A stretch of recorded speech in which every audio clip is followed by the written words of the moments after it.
and gentlemen, my name is Sally O'Malley, and I like to kick, stretch, and kick. I'm 50. 1, 2,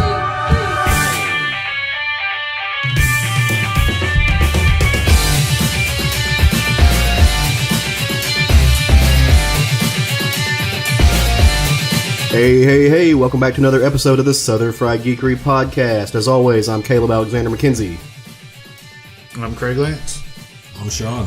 And I'm Jerry. And we are sleepy today, apparently. We are. I stayed up way too late playing Red Dead Redemption 2 last night. You're like a 19-year-old, Craig. I'm at the end of it, and it's like reading a book, and you want to get to that end of it, and I just couldn't put down the controller. Can't put it down? Finally, it was like, I've got a podcast in the morning. I've got to put this down to go to sleep. There's just nothing about that game that's bad. Right. There's not one aspect of the game that's bad. I think I've been playing more online. It's still the beta, so they don't have that mode where you can make it to where people can't kill you if you're just trying to enjoy the fucking game. Yeah. And so, while me and my friend we're just chilling, fishing and Somebody stuff. came and killed you. Yeah, these two assholes just rode up on us and just shot the fuck out of us. I hate those. But other than that, controls. I've been having a lot of fun online. So when they shoot you, do they get to steal all your money and your stuff? No, Okay. they don't steal your shit. That's That kind of would what be life is really like in stupid. Arkansas. You're just doing stuff, and people randomly walk up to you fishing in the woods and shoot you. I feel like it's a good That picture sounds of what Arkansas that sounds is like a headline to a Florida newspaper. Yeah. Well, then your face gets eaten.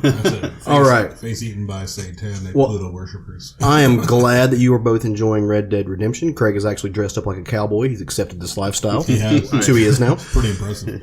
But we are going to talk about some stuff that we did this week. Sean, you're still drawing, right? I am. How's your drawing going, buddy? It's going pretty good. What'd you draw this week? As usual, some very interesting things come up, so we're going to get right into it.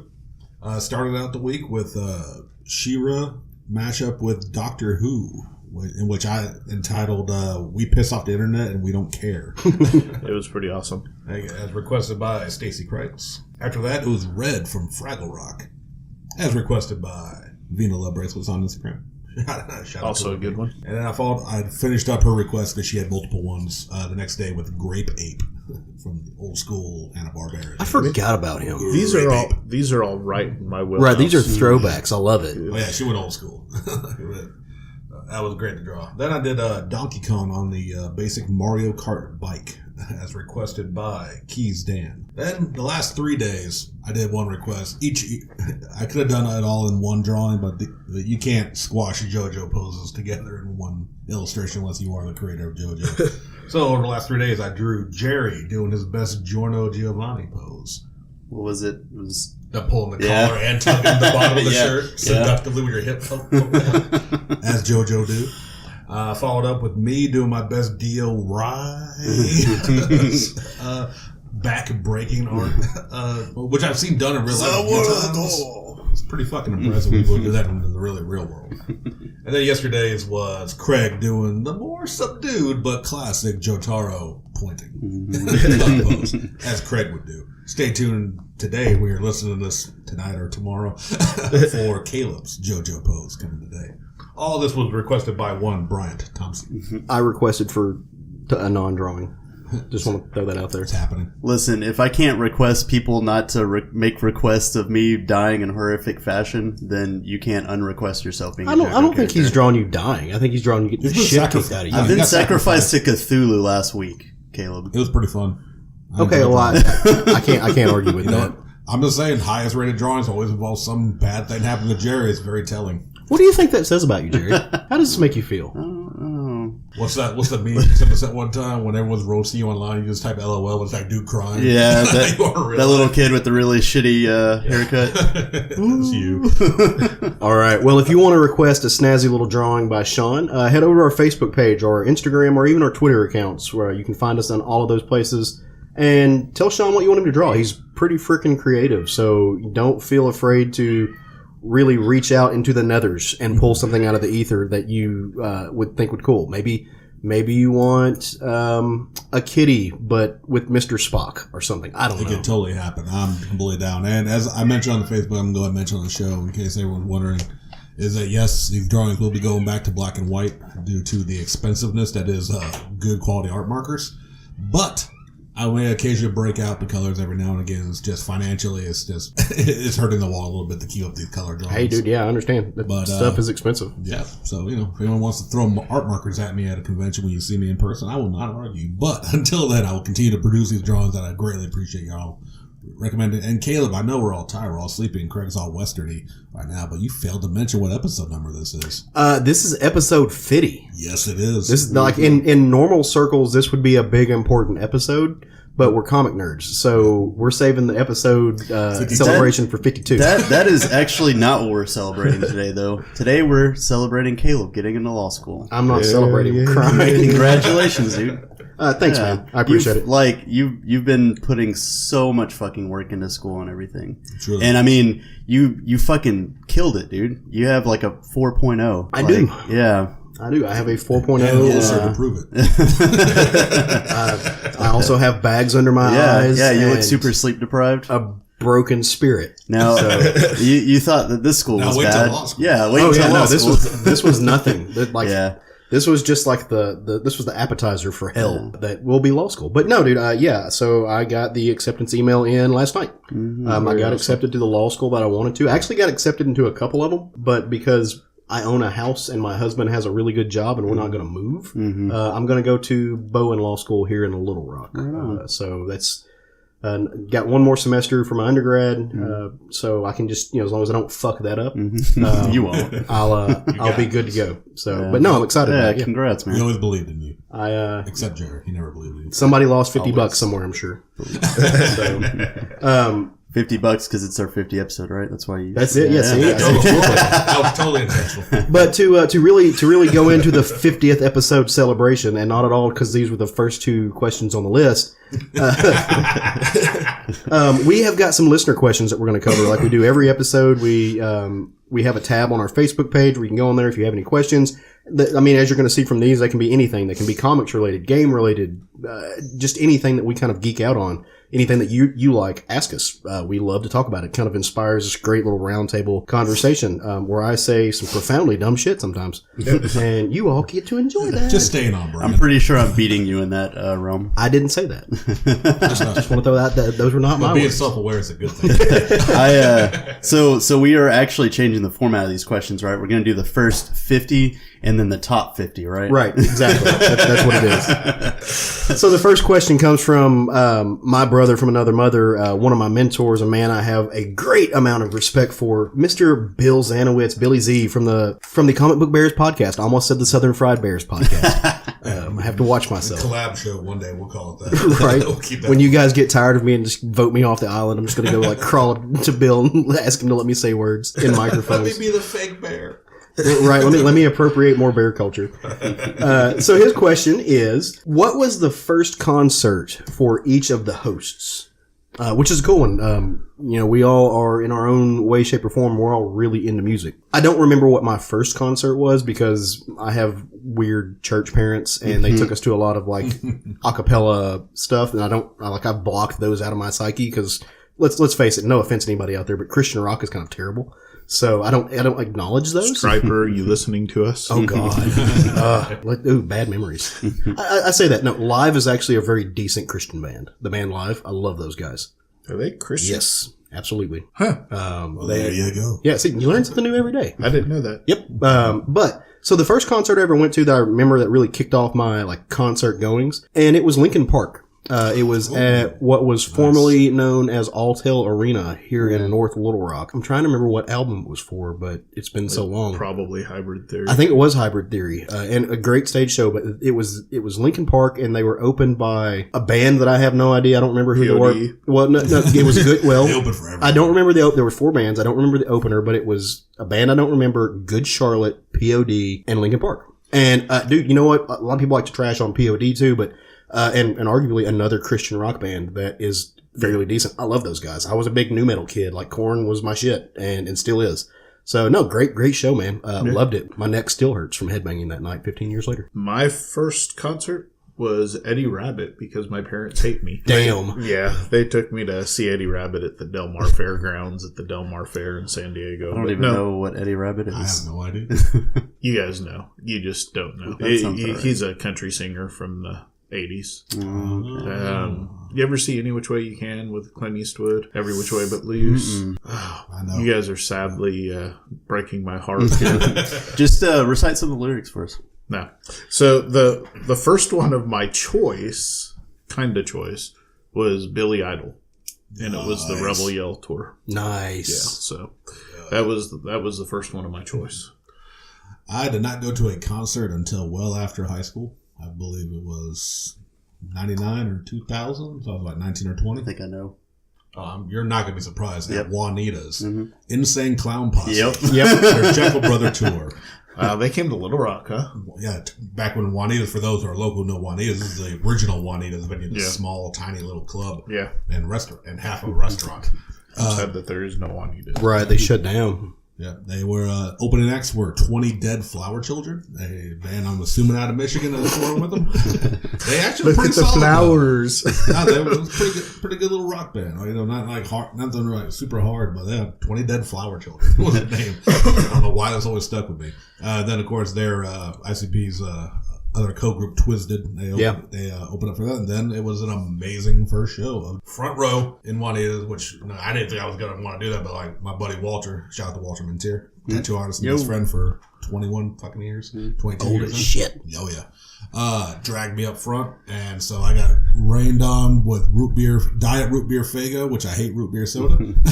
And I spent the entire show with one arm pressed against the giant floor speaker, because it was this little tiny, like, he was probably 13, 14, scrawny little thing between me and the speaker. He looked at me like, "Don't crush me, bro." I said, "I got you." And I'm just propped the entire time, because the pit was going on right behind us.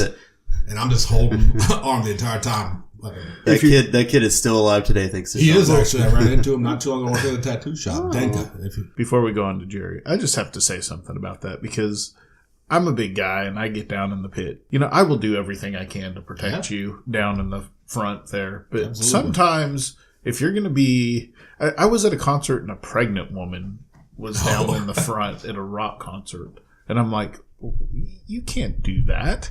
You can't expect people to protect you and as a pregnant woman down there.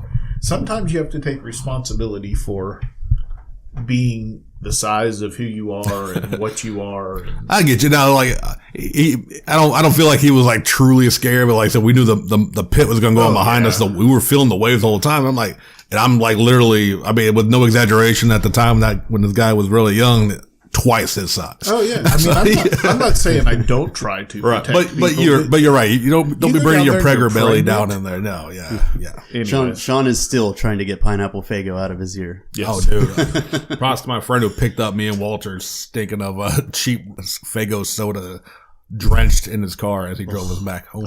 What's the difference between cheap Faygo soda and regular Faygo soda? Touche.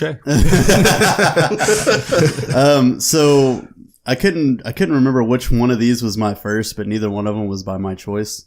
I had 38 Special, which my stepdad took me to. That's a good one. State Fairgrounds. And then I had Janet Jackson. Nice. Which, was that. Why were neither of those by your choice? Those are both fantastic. Because I was super young, and I don't know that I was like really knew either one of those artists whenever I was growing up. You're better for it now. Yeah. Do you know who your first concert that you chose was? Do you remember that? It was probably Edgefest, whenever they had it under the bridge with the Mudfest. No, it was before that one. It was with Five Finger Death Punch, Bury Your Dead, and who was the headliner? Oh, that was the year they had fucking Kid Rock at the end. And everybody, like, literally after I think it was Disturbed and then Kid Rock. And after Disturbed, everybody fucking left. The year that Rob Zombie was the co-headliner and then Godsmack was the main headline. Yeah. After Rob Zombie, everybody left. Yeah, because Godsmack all their songs sound the same. That was State Fairgrounds. They're doing the best they ever did. I crowd surfed at that one and lost everything in my pockets. Oh, nice. Yeah. I was actually at that concert. All of it. The three of the four of us were. And that was before we knew each other. I've never been to Edgefest. That was I took Zane to that one. That was the first time I took Zane to a concert. Was that Edgefest concert? I got real drunk. Most of the people there were drunk. There was a guy next to me that decided to open a pit right in front of us as those things happened. But then, etiquette is you keep your hands down and don't turn violent, and he knocked a girl out. Oh, shit. What a douchebag. Yeah, and there was Fucking douchebag. there was 4 bikers standing right next to me that if They handled it? they were going to. He left real quick. Hashtag my people. I've been requested by my lovely wife to mention her concert she went to was Prince. Nice. I don't know. I can't tell you what year or what tour it was. Yeah. No, wait for it. She's not up front, but she's pretty close to the front of the stage, dancing, singing to everything going there. Prince looks at her, points to her, and says, "Get up on stage." She danced with Prince on stage. That's my God. badass, dude. I'm super jealous. Now. Yeah, that her mom was freaking the fuck out. Yeah, I don't know who I'm more jealous of, her or Prince. But yeah, when she heard that was one of the listener questions, she said, "You better mention mine." I'm like, "You're not on the show," but I did anyway because wives. Maybe she'll listen to this episode. No, Probably not. No, it's just not going to happen. I had to mention that. All right, Anyways, let's move on. Moving on. All right, so the next question comes from Dustin Ashley Beam. Now, I don't actually know Dustin, but he seems like a really cool dude. He dropped us a ton of questions on there that's going to keep us talking, at least for the next couple months or so. Sweet. So I'm super excited. So this question is, what are your... I do want to give an apology to Dustin, though. I scratched one of his questions. He asked us what our 5 favorite moments of the show Pushing Up Daisies was. I've never seen that show. Have you seen that show? Have you guys seen it? Never watched it. All of you need to watch that show. All right, well, Craig, come on. well, Go. I can't go off the top of my head. It only lasted like 1, maybe 2 seasons. I but- will reinstate that question then. If we'll do it for another episode. Well, you guys are going to have to watch it though because Yeah, I'm that's not going fine. to do it all myself. I'll Google it and lie. I do that a lot. They He's don't a know lawyer. that. He lies. I'm going to go onto YouTube. top Pushing Daisies 5. was actually a really interesting. I've heard show. of it, but I've just never watched it. I'll just give you the premise real quick. This guy, and I forget how it happens, but he develops this power that if he touches something once, it will come back to life. As long as he doesn't touch it again, it will stay alive. If he touches it again, it dies. Right. So he creates this amazing pie shop where he buys rotten produce and brings it back to life and cooks the fresh pies. And as long as he doesn't eat it, it's fine. But his girlfriend dies. And he touches her and brings her back to life. Now they have to have a completely they can't touch relationship. Wow. It's actually pretty interesting. And I have to see where it's on. yeah, If it's on any of the streaming I don't know if services. it's on anything or not. It should be, but it was a really great premise and a fun little show. And I think it lasted 1, maybe 2 seasons. And if I'm not mistaken, his girlfriend was Zoe Deschanel, but I'm not 100% on that. I had a similar relationship with one of my exes where we also never touched. Hence exes. yeah, hence exes. And the relationship died because that's how it happens.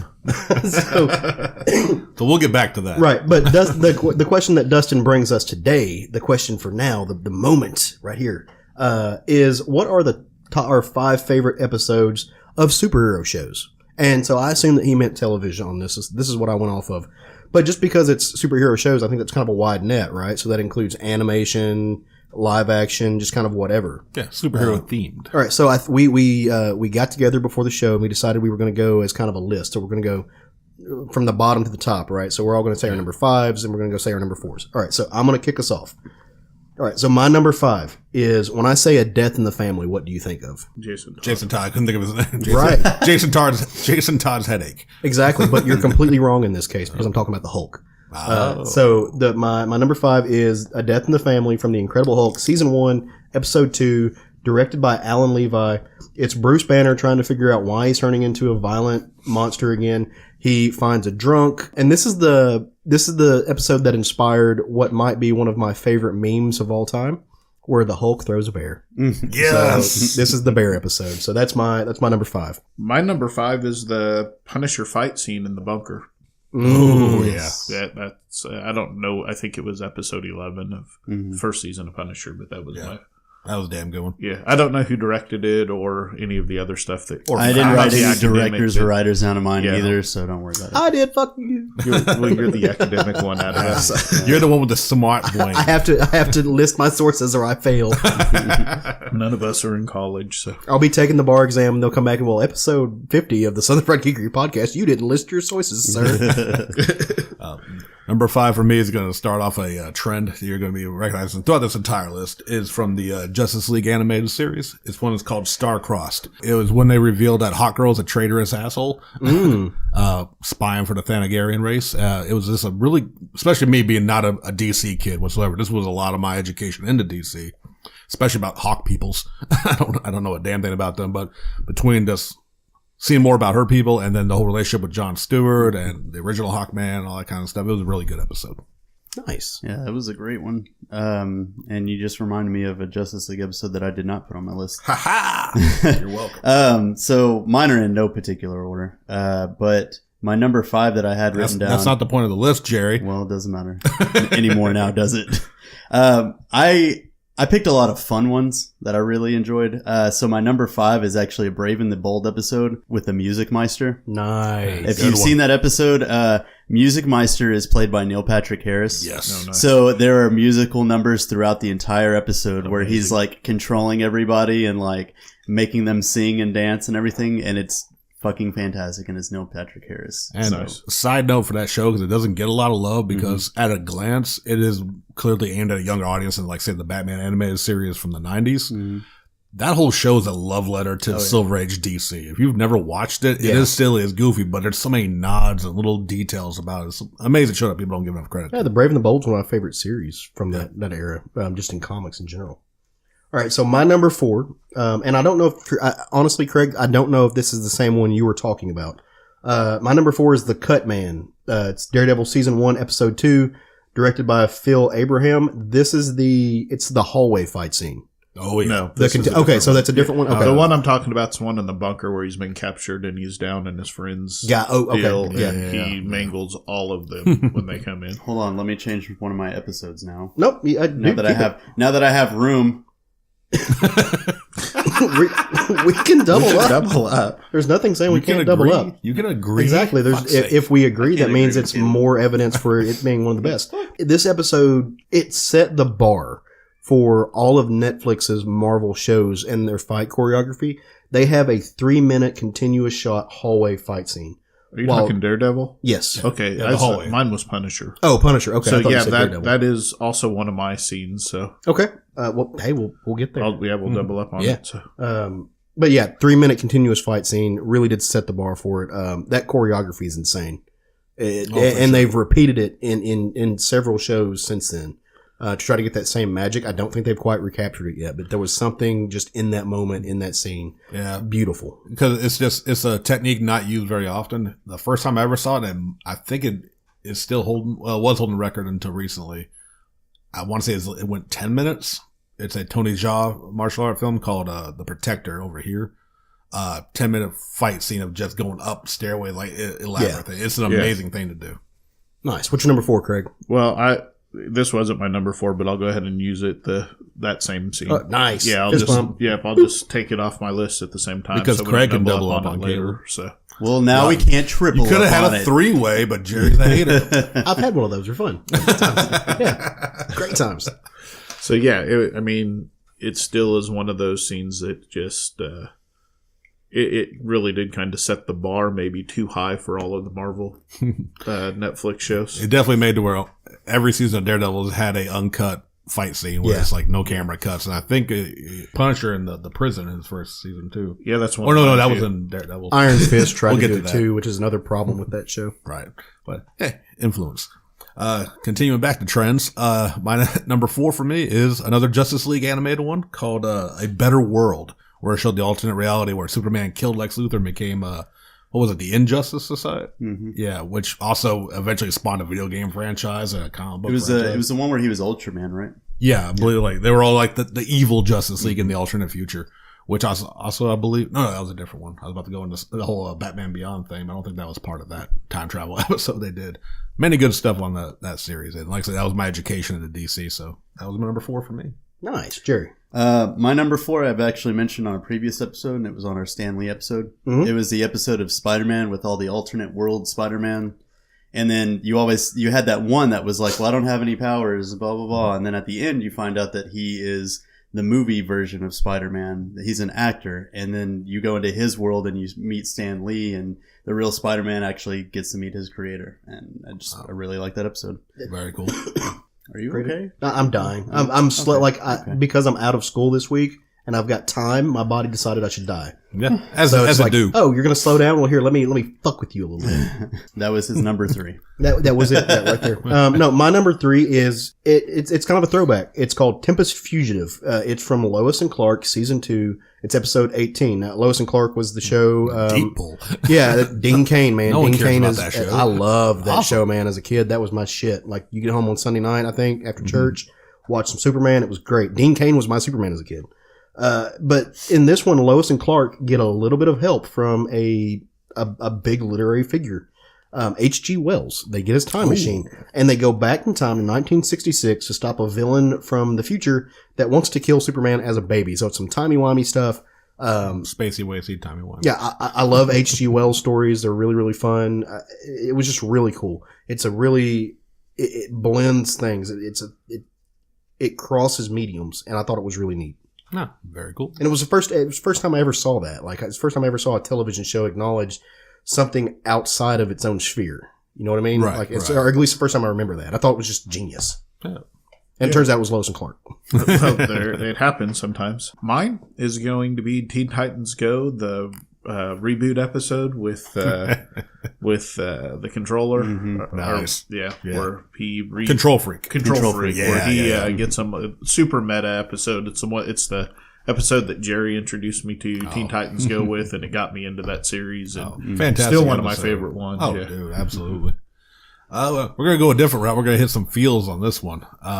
Continue with my DC animated, actually, most of these are, is Batman, the animated series, episode Baby Doll.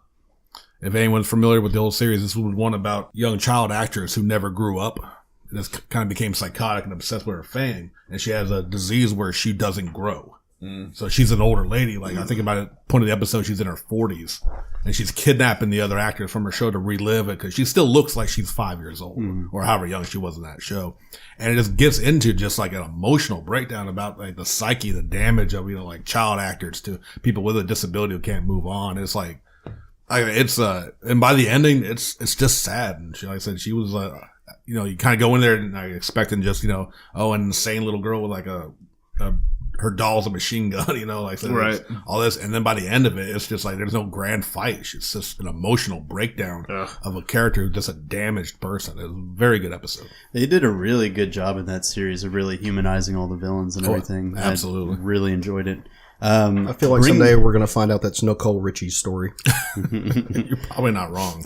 Bringing it back around to Teen Titans Go, though, my episode on that I had was season 2, episode 14, and I believe it was titled "The Perfect Sandwich" or "The Sandwich Thief." And in this episode, Robin makes the perfect sandwich, puts it under lock and key and laser, and As you do with a sandwich. somebody steals it.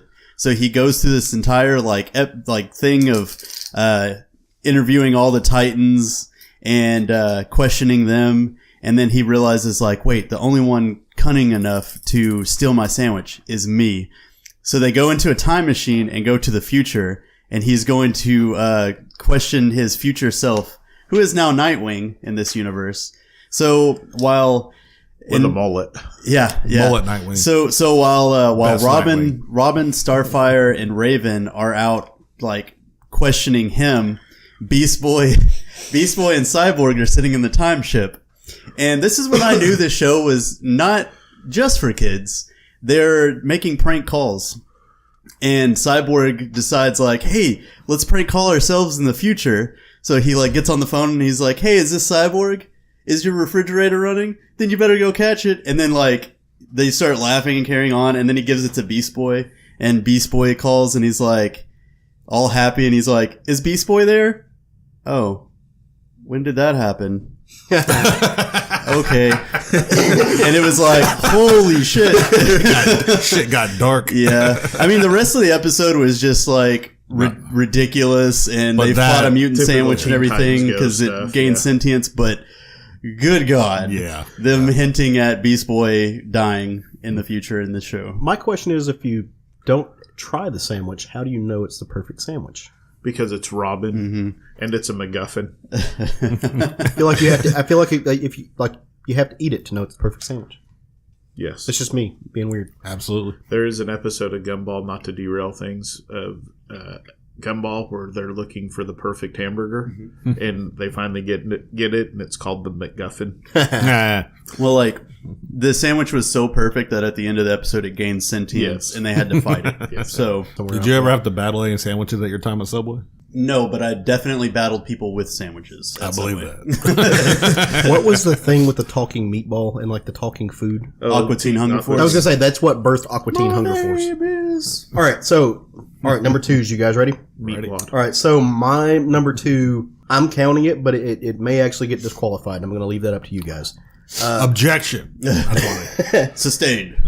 My number 2 is Hush from Buffy the Vampire Slayer. Now, I say it may be disqualified because I don't know that you really count Buffy as a superhero show. I do. Yeah. I mean, she may not be wearing tights other than Spanx and spandex, whatever. Right. But, I still think it's very much a superhero show. She's super powered, and she's defending the city from vampires. she That's where I occasionally was wears going with tight it. clothing. I think it counts.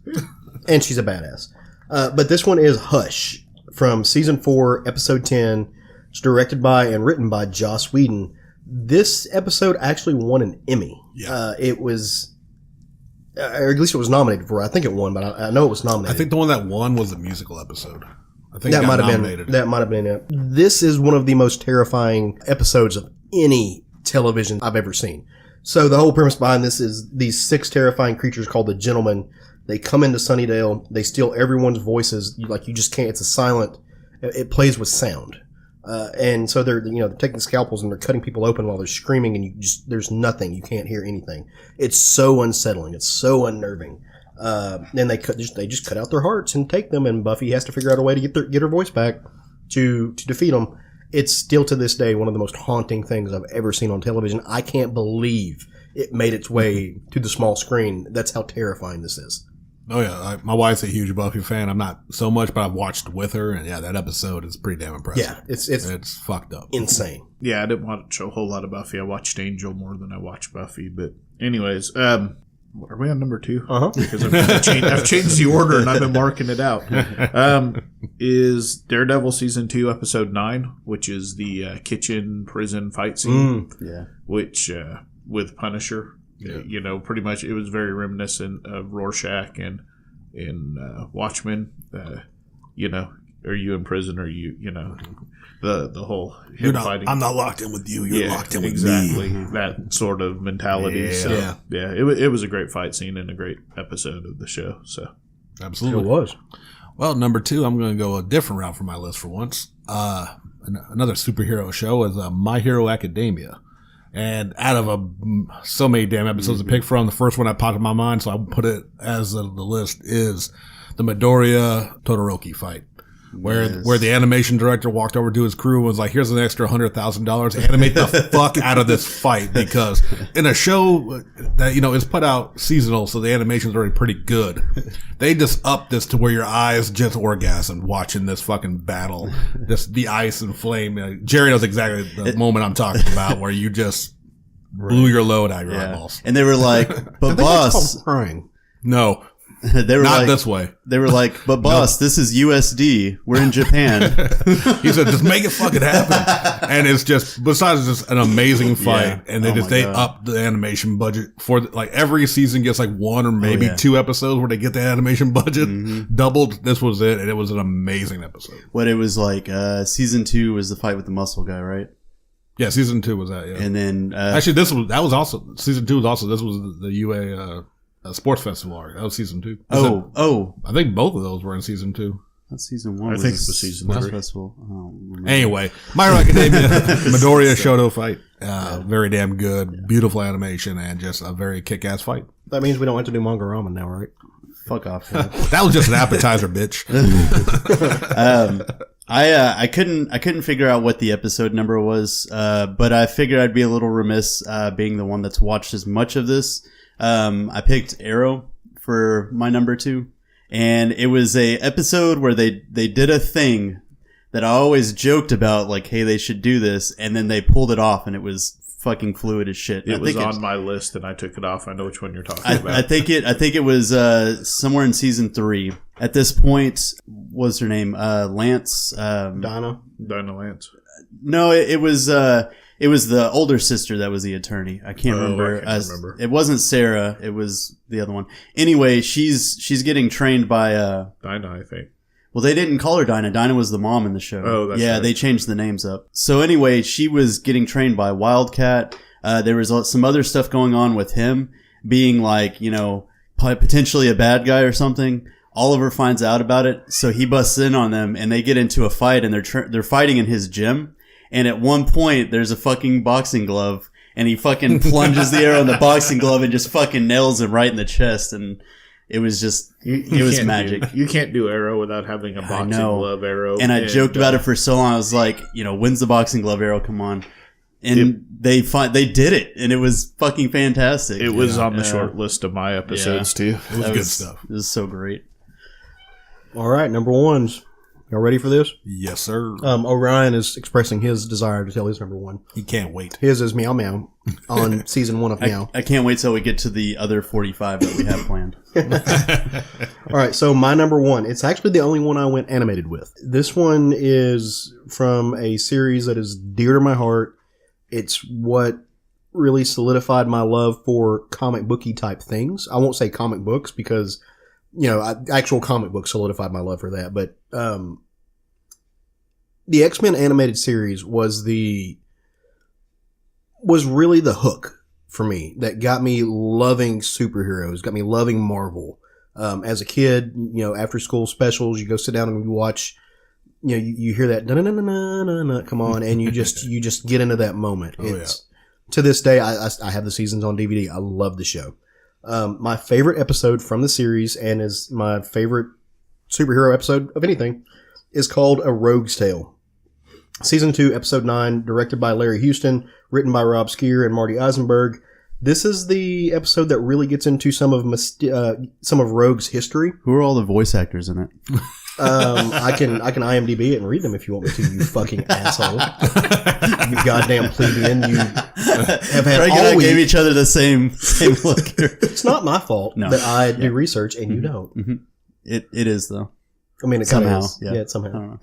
I hate you. God, I hate him. Why is he still here? Hashtag 3-man podcast. And we haven't done that in a while. You haven't hit Caleb this hard in a while.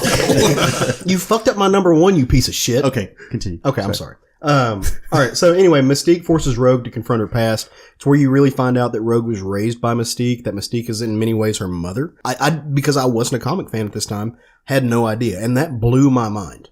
And then if you want to do some math together, you find out that in many ways, Rogue and Nightcrawler are kind of brother and sister. And it creates this whole family dynamic inside the family dynamic that is the X-Men, which is a weird soap opera digest of craziness. Thanks, Claremont. But it's one of the best episodes of that series, in my opinion. Other people may feel differently. Don't at me, but that's it for me. That's my number one. I love that episode. Was that the one where Stryker was chasing them down too? I think because yes. I vaguely remember something at the very end with like him and Sabretooth or something like that. I don't know. I'll have to go back and watch it. I don't know. I was it's been so long since I've watched the series that a lot of the episodes are kind of blending. Yeah, I haven't watched it this year because of school and stuff, but I know that they were like. I mean, there's a bad guy absolutely chasing them. That's kind of the premise of everything. But I forget. It would have had something to do with Magneto, I think. So my number one, much like Caleb's number two, might be debatable, but you can come on the show and fight me about it if you don't agree with this one. But mine is Doctor Who's Christmas special of 2009. It's when the 10th Doctor regenerated into the 11th Doctor, and it had a lot of emotional impact. The 10th Doctor tends to be a lot of, especially the newer fandom's favorite Doctor. And when he is regenerating and he kind of looks at the screen but not directly and says, "I'm not ready," like kind of both him personal and as the character saying they're not ready to go. But Right. But it was that a Tenant? Yeah, that was Tenet. Okay. Yeah. Making So sure. that was my favorite one. Was the 11th Doctor? That was the War Doctor, right? No, the 11th Doctor is Matt Smith. Oh, okay. The War Doctor actually happened between the old Doctor Who and the new Doctor Who. Gotcha. He actually would be like 8.5. Okay. As they do.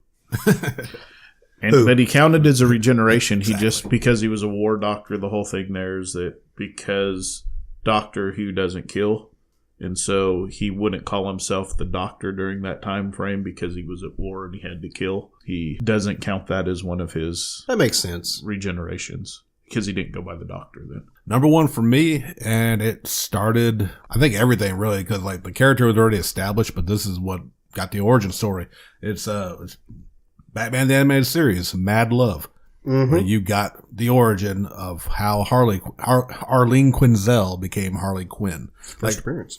No, actually, this is season 4. So she'd already been in there, but we never got her origin. Okay. I think that she'd already, we got a lot of episodes with her, including, I think, her only one with Poison Ivy, I think happened even before this. But this finally showed how Joker manipulated the psychiatrist into their horrible, dysfunctional relationship that we both love and feel sorry for Harley at the same time. You know, those who actually read the comics, not just watch movies and say they want that kind of relationship. Sorry. If you like Harley Quinn, thank you for supporting the comic book industry. But an amazing show. And it was, I remember this one sticking out, which is I was already kind of digging Harley Quinn back watching them, but this episode made me realize what kind of a character she is. It was pretty much made me a fan ever since. Yeah. So it's been adapted to, it was written for this show. It was originally just an episode, but it's been adapted to a comic book. It's been reused in multiple storylines and stuff. So, I mean, it's fantastic episode. One of my favorite ones. She's absolutely a tragic character that they've turned into a clown. Literally. Yes.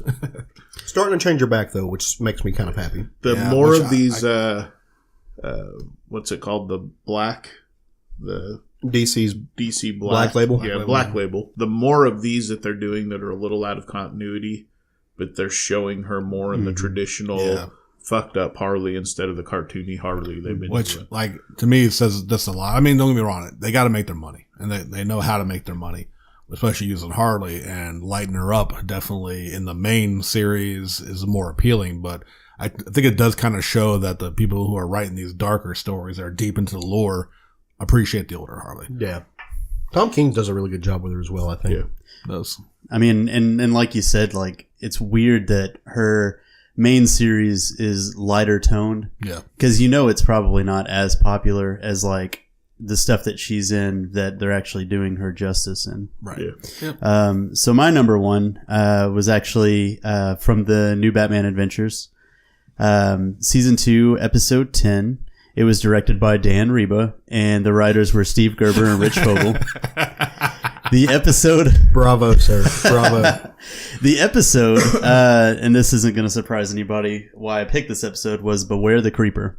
Oh, yeah. And they actually took the Creeper and kind of gave him a new origin story. Like his original one was sort of convoluted.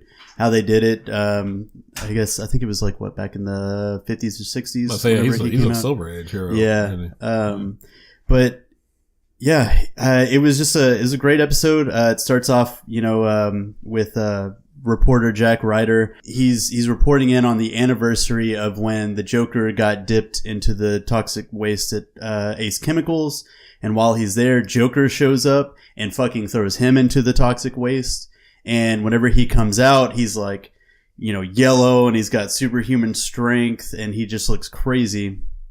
And he just, decides to go on this whole tirade of vengeance against Joker. And this whole time, Batman's chasing him, trying to figure out, if he's a good guy or a bad guy and stuff like that. And then he ends up trying to help him. It was a really great episode. I, a while back, whenever I was reading the Creeper trade paperback that they did of all the original stuff, I kind of wanted to hey, I wonder if anybody's animated anything on him. So I went back and watched these episodes and stuff, and it was just really good. I really like how they portrayed him, and I kind of like the new origin story that they gave him and everything. Nice. Yeah. Very cool. Those are great. Just good picks all around, guys. Oh, yeah. I mean, everyone got something good. I was talking because Bill is the one who asked the question before this. I was kind of chatting with him last night on Facebook, and I was doing this list because Bill has a fucking library. It's insane. of everything he has. And I was like, this just makes me understand, number one, how much I haven't seen, but number two, how hard this is because how much I have seen. We live in kind of the golden age of superhero television and movies, and it's almost impossible to watch all the television shows that are out there right now, the superhero themed television shows. Our buddy Castro, he seems to get all of them. Mm-hmm. I asked him the other day how the fuck he does it, but apparently there's like some time warp that happens when you partake, and I'll just leave it there. Did you guys have any runner-ups? I debated some of the One Piece episodes, but we've kind of talked about that before. And is One Piece superhero or not? That's the only reason no episode of One Piece is on there. Like, as much as they are, like, we Doctor Who and Buffy can kind of be argued, but I wouldn't call him, because Luffy's not a hero. He wants all the meat. He wants all the meat. Yeah. So, but like this Soga King episode, right? Soga King would be the only hero. One I did cut in favor throwing in My Hero Academia was the episode of the Justice League where I can't remember the guy's name. I think it was Kronos. He stole the time machine. They go back to the West, meet Jonah Hex, go into the future. It was three parts. Yeah, go into the future, meet Batman Beyond and all that. That was very cool. Yeah, that was actually mine. I was gonna put it into my list, but I decided not to because it's a 3-parter. But I thought it was pretty awesome because, like, whenever you get towards the end of it, and like reality and time is like fucking up. And it's kind of interesting because it's affecting Green Lantern differently, and he keeps changing into different Green Lanterns. So at one point he turns into Guy Gardner, and then the next he turns into Hal Jordan. I thought that was kind of an interesting little thing that they did there with it. And then like the stuff with Jonah Hex and stuff in the Wild West was freaking awesome. Yeah. I do have an honorable mention. Yeah. It was from, this is kind of a joke. It's from the 67 Batman series, and it was Robin, Batgirl, and Batman sitting in the Batmobile, and she's asleep. I know what you're talking about. And Robin mentions about how pretty she is when she's sleeping, and it's super creepy. And Batman's like, "Well, mate, now I know how you're coming into being a young man now." And I'm thinking, oh wow, yeah, things that you could not do. Oh, Burt Ward, bad Burt Ward. Yeah, so. I had some honorable mentions, but I mean, like you said, there's so many of them. I didn't really talk about any of the new CW shows.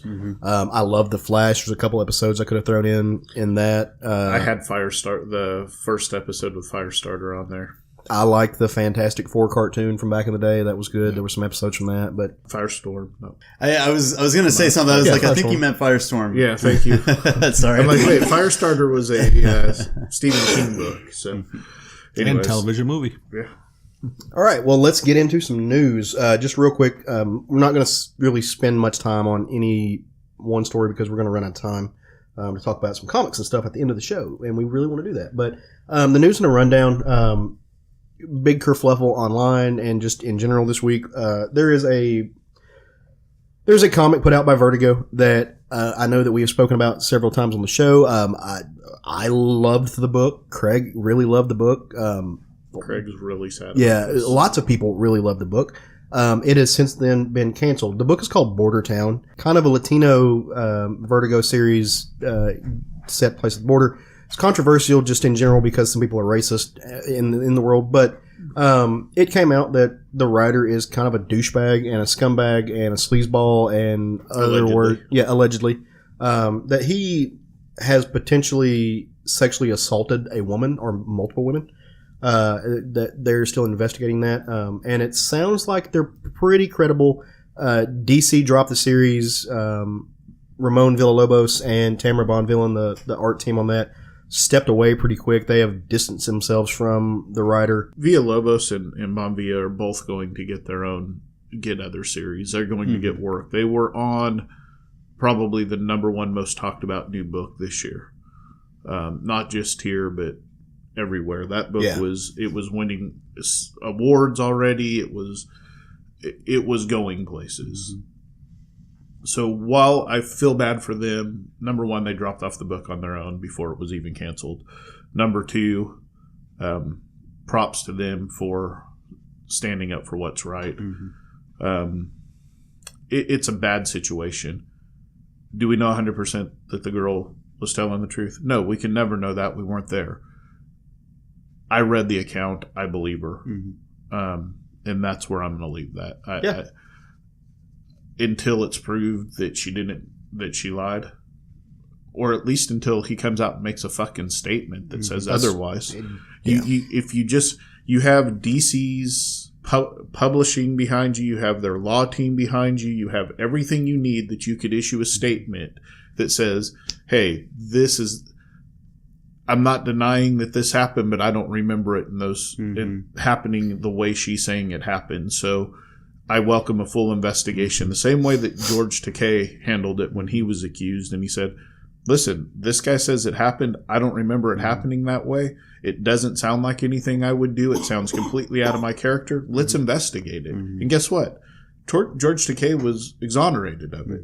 But he handled it face on and said, hey, I'm not discounting this guy's credit, but let's investigate it because I don't remember it happening that way. And that's all he had to do. It really shows negatively on that guy's character that he's remained silent the whole time. Oh, he's went dark. Yeah. He went not only remained silent, he shut down all of his social media. And locked up his Twitter, pretty much. So, I mean, look, at the end of the day, every time we kind of have to talk about this, we say the same things. Believe people when they say that these things happen to them. Take them seriously every single time. Demand an investigation, and let the chips fall where they may. I'm not going to defend somebody that I think may have molested someone. Well, and people are acting like he's going to jail over this. This isn't a trial. This is somebody said something. The world is responding to what that person said. 1 in 3 women in this country are sexually assaulted at some point in their life. That means that there is a good portion of these stories that are likely true. Yep. Right. When 33% of the women out there have been sexually assaulted at some point in their life, in some form or another, you have to believe it when they stand up and say it until it's proven otherwise. Yes, there's some bad apples out there that are going to say things to take people down, but you still rare. Very, very rare. Who wants to be dragged through all of that? Yeah. If it didn't happen to them. So, and there's nothing for it. Like you look at that as a cost benefit thing. There's no benefit to people lying like that. Like, she didn't even name him. No, people put 2 and 2 together. Other people figured it out. She did not name him. So there was no money involved. It was just, hey, this guy's. Everybody needs to know who he is. All right. So this week, a fucking amazing movie came out. I know Craig's seen it, but I know neither one of you guys. I can probably talk about this for the rest of the podcast. I'm going to try not to, and I'm going to keep it as simple as I possibly can. Craig, what did you think of Into the Spider-Verse? So this is kind of cool because this is really our first conversation about it, other than I had an issue with it, but you told me that it actually was addressed in the movie, and I just didn't catch it. Outside of that, there was a couple of Easter eggs that I caught, one of them being in his phone. Yeah. There's next to his dad is B. Bendis, which is kind of Brian Michael Bendis is his creator, so therefore would be his dad.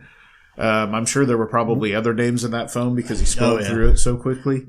But overall, this movie was absolutely fucking amazing. It took Sony a long time to figure out how to do a superhero movie, and they did it with this. It had so much style, and like it was essentially like probably one of the best comic book movies I've ever seen because they don't have the restraints that a live action film has. I like the way that they did word balloons through it, like whenever he was thinking to himself and they were popping up as he was like running and stuff. An Easter egg that I don't know if you caught, but I caught, which it's not like a huge spoiler or anything. It's just one of those things that you notice whenever he's in his room at one point. You see the canvas, and the thing that's drawn on the canvas is the giant robot from the Japanese Spider-Man. Oh, nice. And I was like, through the whole movie, I was looking for references of other stuff like that. You're so focused on what the characters are doing, but you really need to I'm going to watch it again to pay attention to the background stuff to catch some of that stuff because I have a feeling it's just chock full of stuff. There was a poster in there that said something about December 19th. Yeah, I know. It was 16th, which would be this Monday. Yeah. So I'm kind of wondering, like, is something going to happen? Like what? Like I'm waiting to see the follow up on that. There was a setup for a second movie. Yep. As per all Marvel comic book movies, stay through the final credits. It was glorious. And one of the things that they've actually announced, I think they've already said that they're planning like a trilogy for it. And then they've also got a side film that's going to be more like Spider-Girls. Oh, nice. And the side story for Spider-ghedon, Spider-Girls just wrapped up, so I'm actually kind of excited for that. But like the style of the animation, and that they did a different style for each Spider-Man while they were all in the same movie together, blew me away. And then the end with the different universes mixing and stuff. It was really just amazing. And I have to say something else on this. The fact that they picked Miles Morales really was amazing instead of going with Peter Parker. Spectacular, even. Yeah. It was great. The theater I saw it in was predominantly black kids in there watching it. And every one of them coming out of there talking about how amazing Miles Morales is. So just one of those times when it kind of proves some of these douchebags wrong. That it's okay to have the same character, the same totem of a character with a different person playing that role, because it really was a perfect movie in my opinion. There is no complaints about that movie at all. I can't wait to go see it. I haven't seen it yet. And you know, in other news of this week, the first issue of Miles Morales Spider-Man dropped. That is my book. You know, if you really like this movie, go pick up that book and start it up. I'm pretty sure that they probably did that on purpose. Oh yeah, definitely.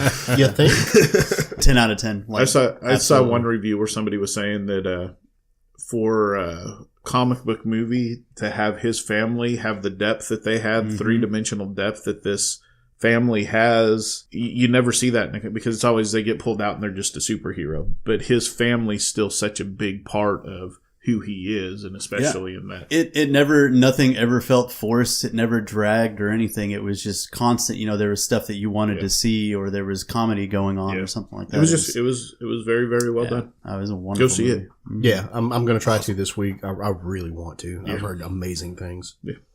So, all right. And the last thing on the news list. I know it's rare. I know it never happens. I know it's something that it's shocking. Marvel is tempting us with a potential reboot of their series. I know it never happens. Oh my god! Blah, blah, blah. Cosmic Ghost Rider is going to destroy the Marvel universe. I'm using air quotes for those of you who can't see on a podcast.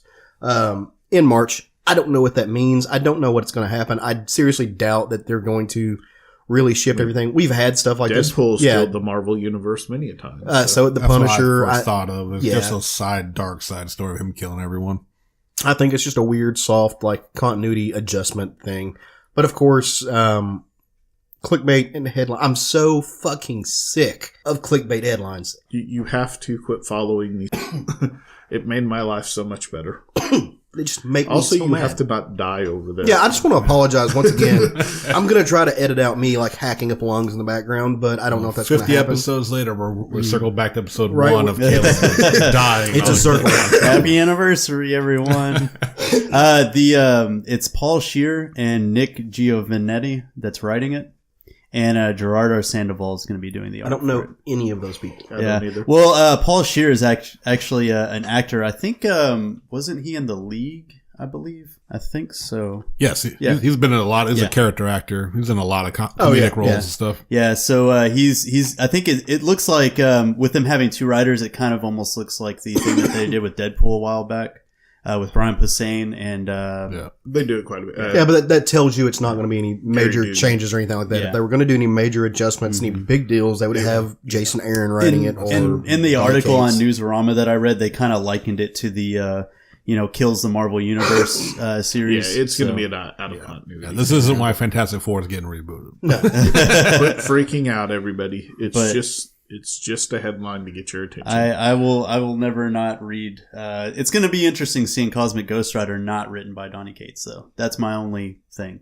True. So yeah, has he not been written by Donny Cates yet? No, it's all been Donny. Yeah, it's all been Donny, hasn't it? Yeah, his solo series and his Thanos, and then he's going to be writing him in Guardians of the Galaxy. So all right, it's going to be interesting to see what another writer does with him. It will be indeed. All right, so the last little thing I want to throw before we start talking about some of that good. We've got about 3 weeks left on the what do we call it? My brain just Golden shut the fuck Geekery Awards. Okay, I'm so sorry. I'm dying. We've got about accepted into law school. Now his life's complete. Yeah, he's done with it. We've got 3 more weeks to vote on the Golden Geekery Awards. I checked I got a little peek last night at the things. Some really good votes, but the problem is that some of them are deadlocked. Like, some of them are just tied across the board. And so I really would love it if more people went on there and voted and gave us like a clear winner to talk about for the episode when we decide to do this. But we're going to give you about 3 weeks left. We're going to go for the second week of January to announce these. Because, I mean, it's 2018, right? You got to let the full year run past before you can really choose. And I hope that's what other people are thinking as well. But I'd love to get a bigger turnout on this. I'd love to see some more people get some votes, get some clear winners. So make sure you do that. I was going to read the... I'm just fuck my life right now. I was going to read the categories. He's struggling. Yeah, It's like, so fuck my bad. awesome life. I got accepted into school. And, Now I've got Craig coughing. I'm just spreading. I'm a plague. oh, I'm a harbinger. Running far away. Do you want me to? No, we don't have time. That's what I'm saying. Okay. I was going to, but we don't have time because I want to talk about some stuff. And I know you guys are just going to drone on and on and on about some fucking manga ramen. Why don't you tell us a little bit about what you're going to talk about this week? Well, now I don't want to because you're being a dick. Okay, cool. Moving on. Go cough in the other room, fuckface. We're here to talk about that one time that I got reincarnated as a slime. It is it's currently an anime that's running now. It's based on a light novel series that was written by someone using the name Fuse. I think it's based on my sinuses right now. With illustrations in the light novels by artist goes by the name Mitzvah. This is Japanese, but obviously they're just using names because, and I think it's because I found out while looking this up that the light novel series was originally published on a user website, Shosetsuka Ninaro. And then when they eventually though, like they got enough attention on this fans uploading their own stuff, kind of like their DeviantArt, if you would, that they got published. They got a publisher picked them up and then started putting out the novels. It's got 12 volumes of light novels, two manga adaptations, and like I said, anime currently running. Yeah. The manga is actually, I believe it's, adapted or written by a different person. It's Yes. Taiki Kawakami. And honestly, I got into this series and I loved it so much. I had to start picking up the manga, and it's eight volumes in. I'm on 6. I'm waiting for 7 to get in, Right. and then I can finish it all off. But it's amazing. So you've heard Sean and I talk about isekai previously, and what that genre is basically someone who's in regular everyday modern world. Something happens to them, they get teleported into like a fantasy world, video game world, so on and so forth. This main character, he seems sort of like a nice dude, bit of a shut-in. But it's an office worker type, but he's kind of got like, he does well enough to where he's got people who haven't been there as long look up to him. Like he's a sensei to a few people within his office. He meets up with one of his pupils, and the pupil's like introducing him to his new girlfriend, and he, this whole time he's narrating, and he's like, "Oh, did he just want to show off his girlfriend?" Blah blah blah blah. And he notices this guy coming out of nowhere that looks suspicious, and all of a sudden he realizes he has a knife, so he jumps in front of him and takes the knife to the gut. And this whole time he's like thinking in his head, like, "Oh, I wish this wouldn't have happened. It hurts and stuff like this." Well, then all of a sudden this other voice pops up, and everything that he's mentioning, it's like, damage resistance to piercing, obtained, damage resistance to being burned. And like my favorite one though was like my only regret was I haven't been able to get with with a cute girl or something like that. And it says ability earned predator. And then there's one point where he's like, because he's saying that he's a virgin. He's like, "Well, I heard that if you're a virgin at like 30, then you become a wise old man or whatever." And it says ability sage. And then he's like, "I wonder if I would have made it to 40 if I would have become like a super wizard or something." And it said great sage obtained. And like he doesn't, like he hears it, but he doesn't know what the fuck's going on. And his dying words, as his pupil is holding him, is he's like, "Listen, I have a request." And he's like, "Anything?" And he's like, "Take my computer and toss it in the bathtub." While it's still on, and make sure it's completely submerged. Like, destroy my computer. What kind of incel bullshit y'all talking about? So, whenever he comes to, the world is different, and he can't tell what's going on. He can't see or anything like that. He can sort of feel his surroundings, and he basically figures out that he is a slime, like a little monster slime. And as we soon discover, He can, roll on over things. He doesn't need to eat. He doesn't need to breathe. He doesn't have normal like human functions or anything. And whenever he rolls over things, they just disintegrate and his body absorbs it. His skill Predator lets him take anything that has like any kind of magical values or something like that, and he steals the abilities of it and everything. Yeah. And that's what Predator was. But I thought it was really cool because they did it differently in the manga. So you obviously saw that he was a slime in the manga. You could see his surroundings. Well, I mean in the anime, I'm sorry. In the manga, everything's just dark. And occasionally whenever he sees something and he's feeling around it, they kind of light it up a little bit, like an outline. So at one point he gets to this part and he, someone's talking to him and they're like, trying to say things to him. And they basically tell him like, well, just, stretch out they have these things called magicules in this world. Use a magicule sense and you can see everything. And while he's talking to this person, it's completely black and there's just an outline of what, he's thinking he's talking to. So he achieves this, and then it turns out what he's talking to is a fucking dragon that's trapped down in the bottom of this cave. And that's kind of like, that's kind of how it gets set up. And from there, like I said, wow, we could talk about this all day. We both love this show and this manga. Through the help with the dragon and then like, using Predator to absorb other creatures. Like he starts to learn how to see because he absorbs a bat and uses the echolocation to be able to get eyes. And then it's just a story about like how the slime is so basic, but like with his knowledge of things, he becomes a super powerful monster. He gets out the cave and he goes out into the world and starts basically, it's like, not like he's a monster, but he's like kind of helping monsters who are also getting attacked by adventurers. Like he meets up with a goblin village. And without even thinking about it, he goes like, you're just called Goblin Chief? You're just Goblin. Like, if you think about a D&D monster manual, they're just called Goblin Chief. They're just called Goblins. Like, nah, your name is Goblina, whatever. And naming them, make them elite monsters. Yeah. They grow and evolve. Yeah. And it goes into like something like that. And it's like, it's a creative, obviously D&D inspired like video game-esque world without necessarily being a video game. Yeah. It's pretty incredible. Like, it's funny. It's sad. Oh, there's a fucking like character arc in there that'll just like, that's terrible. Like get into it like just a little bit. He finds out there are other people getting reincarnated or even being brought into this world has happened before. He's not unique. And he eventually meets up with this girl, who got summoned accidentally from our world into this world. But she got summoned during the fire bombings of World War II from her small town. So she's like literally on fire, gets brought into this world, and she gets bestowed the power of Ifrit, the fire god. And it goes into that, and her story is just a fucking arc. It is sad. Nice. And it's like, it's a great show, it's a great manga, and even, like I said, even a light novel, which is like, just basically like a short story book form. Yeah.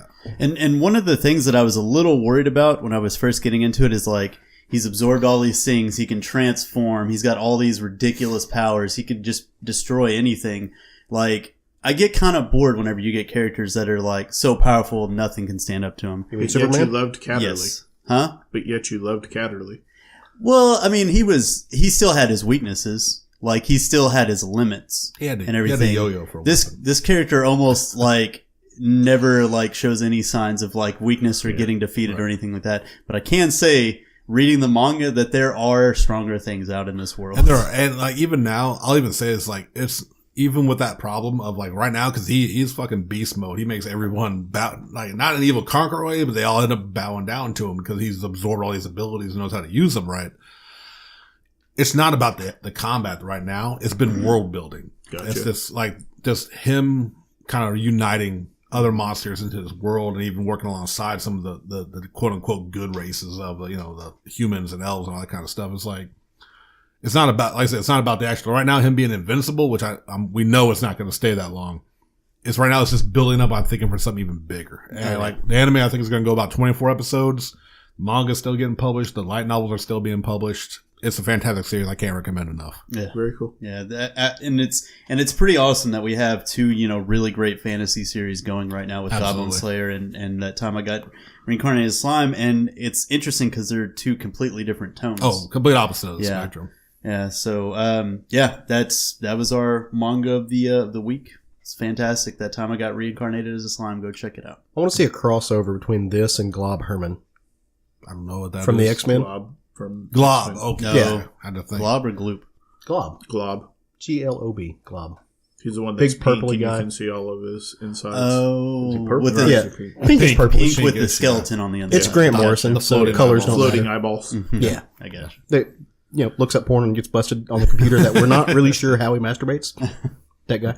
I'm It's called the assuming strength of will. I'm But assuming he generates. Go ahead. our bowls are now empty. Ikidakimasu. Right on. That's cool, guys. I may have to check that out. That sounds good. It's a good one. I like the cover. Oh, yeah, it's very Got nice. a good cover. All right, so you want to talk about some comics?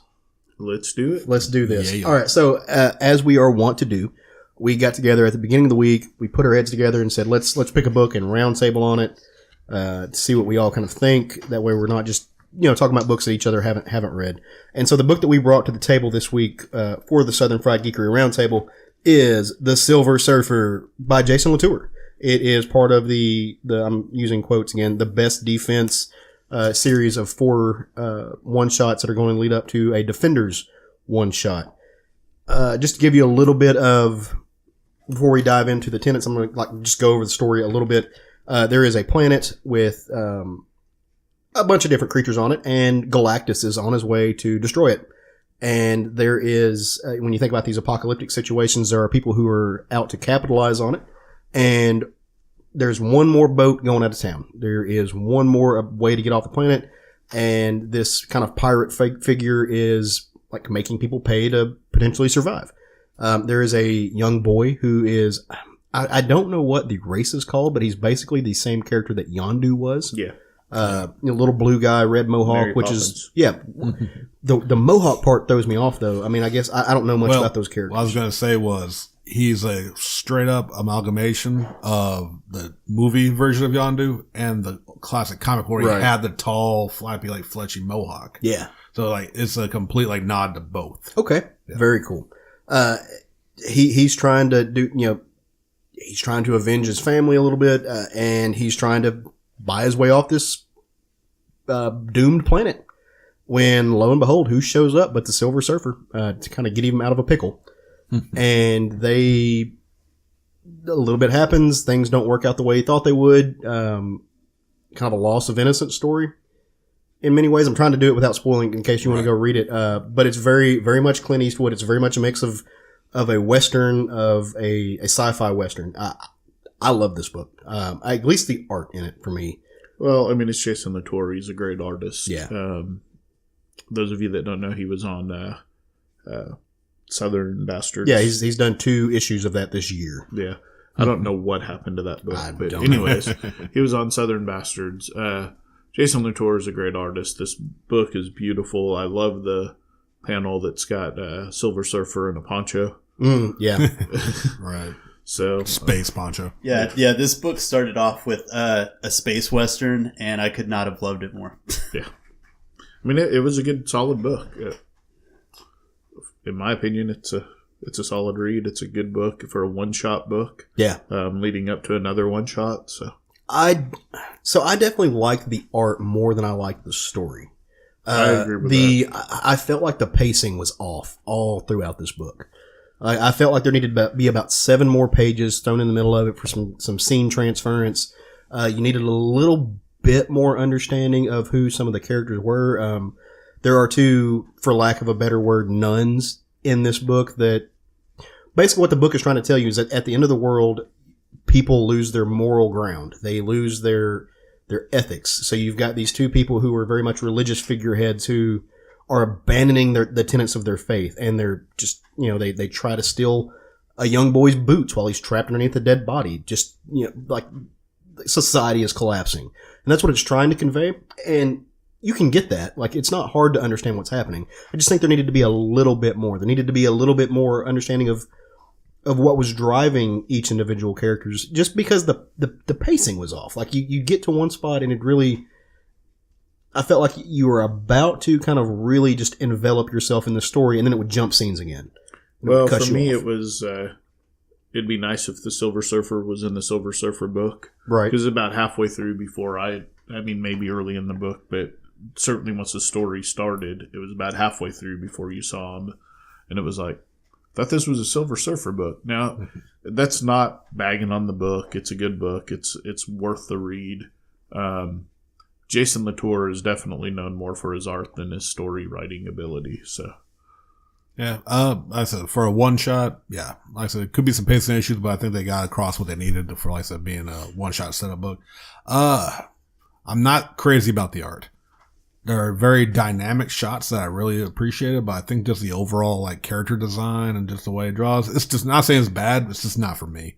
Yeah, I don't really care for like the paneling, the panels, and like I said, a lot of like the shots of like Surfer with all the reflections in his body. Like there's great ideas in there and some really good, like I said, perspective shots and stuff like that are good. But I don't know. I'm not crazy about his art style, I guess you could say. Okay, that's fair. Gary, I actually I enjoyed it. I was really intrigued by that little kid though. Were they hinting that Yondu was his father? I think so. Because more than a passing resemblance. Oh yeah, so definitely. But see, my thing he would have to be Yondu's father, or no. So there was a scene in the book. What Jerry is hinting at. There's a scene in the book where he's talking about how his dad had abandoned him, and he said all he ever did was really go on and on about how I have to pull my own weight. They used a quote that was directly from the movie that Yondu said doesn't exist till like the year 3000 Earth time. But see, here's my whole thing about it, and because Yondu originally in the Guardians of the Galaxy looked way different than he did in the movies. Yeah. So maybe like they're kind of hinting at a new Yondu that's based off of the movie one. I mean, they can certainly retcon anytime they want. There's been enough events that they can say, well, that Guardians of the Galaxy. You got to step away for a second. We actually discussed like this. The kid is a direct mix of the classic Yondu with the red fin. That's like I said, with looking just like Mary Poppins from the movies. and I really love how instead of with the Yaka arrows that he had, instead of having the whistling thing like Yondu has in the movies, he had that fucking harmonica. Yeah, and I thought that was pretty sweet. No, I think it was meant to be implied that there is a direct relationship between Yondu and this kid. Like I think just because, I mean, you don't have that figure in when you put that character, that alien, that race in there, you're wanting to invoke Yondu. Yeah, like there's, and especially with the, like you said, the arrows, the harmonica, the attitude a little bit, right. But what I thought was interesting, and one of the neat moves that I thought Latour made was, while you're dealing with this corruption of society in the last days, that kid was really meant to embody the last thing that made that planet worthy of saving. And Latour, in a brilliant move, at least in my opinion, had the kid do something that completely destroyed any amount of innocence that he had, and it made that planet not worth saving.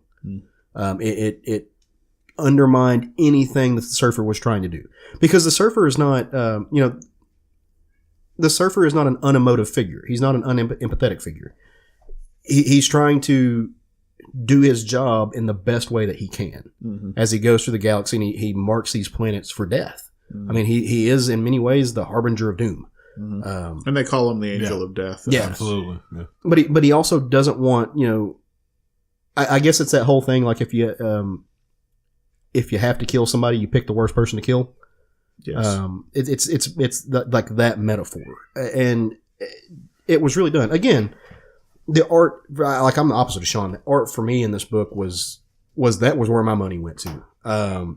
It is so entrenched in Jack Kirby, so it's funny. We've had this conversation before, and we all know my opinions on Jack Kirby. I think he's one of the most brilliant artists that ever graced comics, and I'm not alone in saying that. Where I differ from people is I think he's kind of a mediocre storyteller. Right. And I think that was a lot of what this book was. It was brilliant art with good but mediocre storytelling. Yeah. And then, so to reiterate, the art's not for me. Right. No, and sure. like, as much as I acknowledge Kirby and all he's done, especially for the time that he was drawing everything, he's not my favorite artist. It's just taste. I'm not saying it's bad art. It's just not. It's not my type of art I like. Yeah, I wasn't knocking your. I think you were. I think you were directly attacking me personally. You'll know when I do. I'll just tell you you're wrong. And, but there's one splash page in here where it's the silhouette of the Surfer, and you see all of these Marvel characters, and it's just it's an homage to Kirby. Like absolutely. I mean, like that needs to be chiseled into Kirby's tombstone. It's fucking beautiful. Yeah, it's brilliant. These one shots have been really good. I love the Defenders. It's a team that it had Namor and the Hulk on it. So it's kind of just right in my wheelhouse. They're building up to this.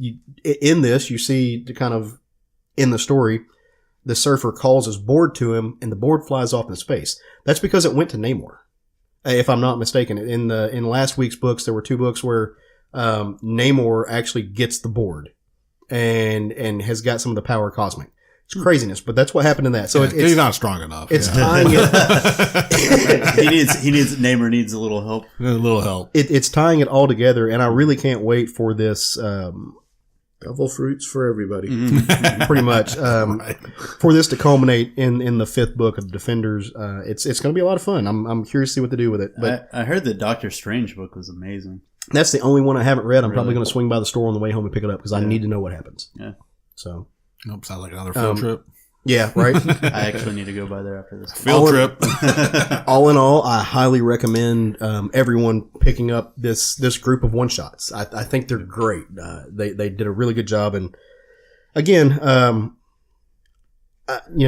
love Latour. I wish he would do more work. I don't know what he does in his free time, but he put out 2 issues of.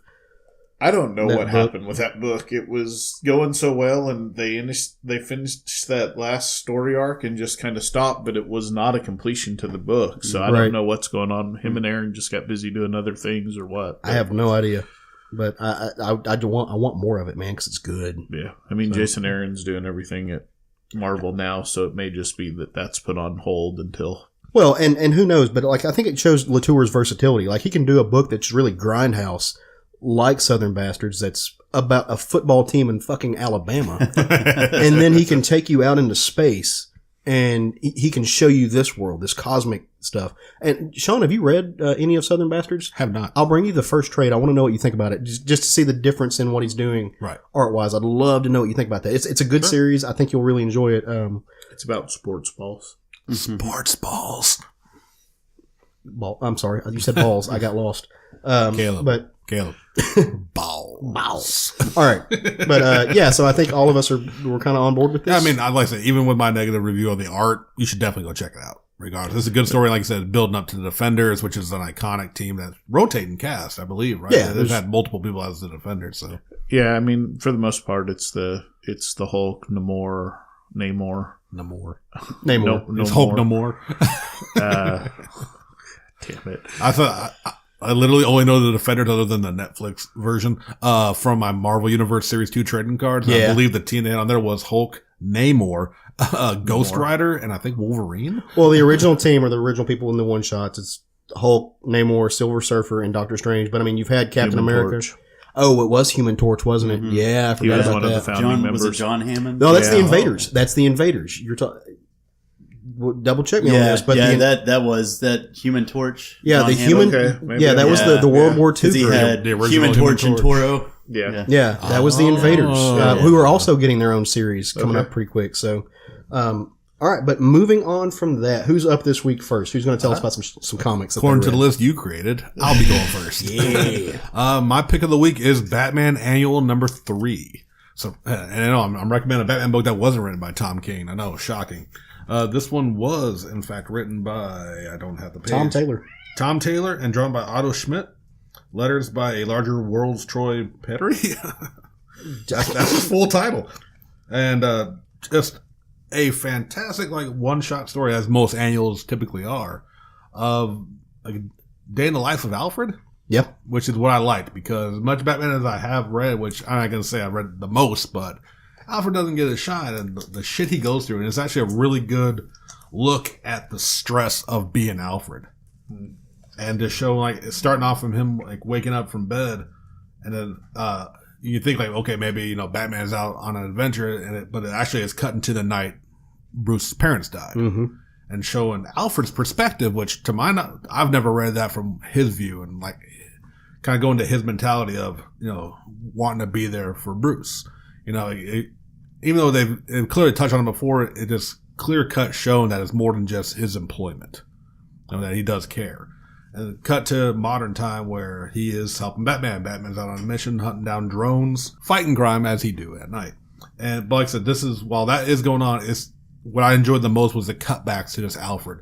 Just in the Batcave, souping up the Batmobile, stitching up his cape, just doing like the little things that go on while Batman's on all the adventures we always read.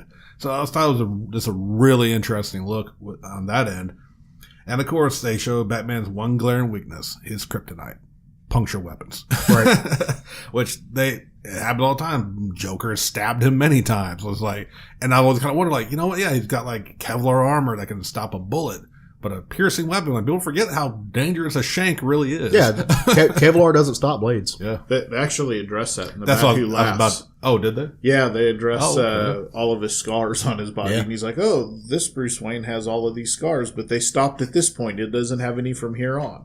So, Nice, because and they address it too. They're like, he has all this. He goes, yeah, but if he wanted to have his suit be armored enough to stop puncture weapons, he wouldn't be able to move as easily. Right. I was like, that's just a little detail I just really fucking loved.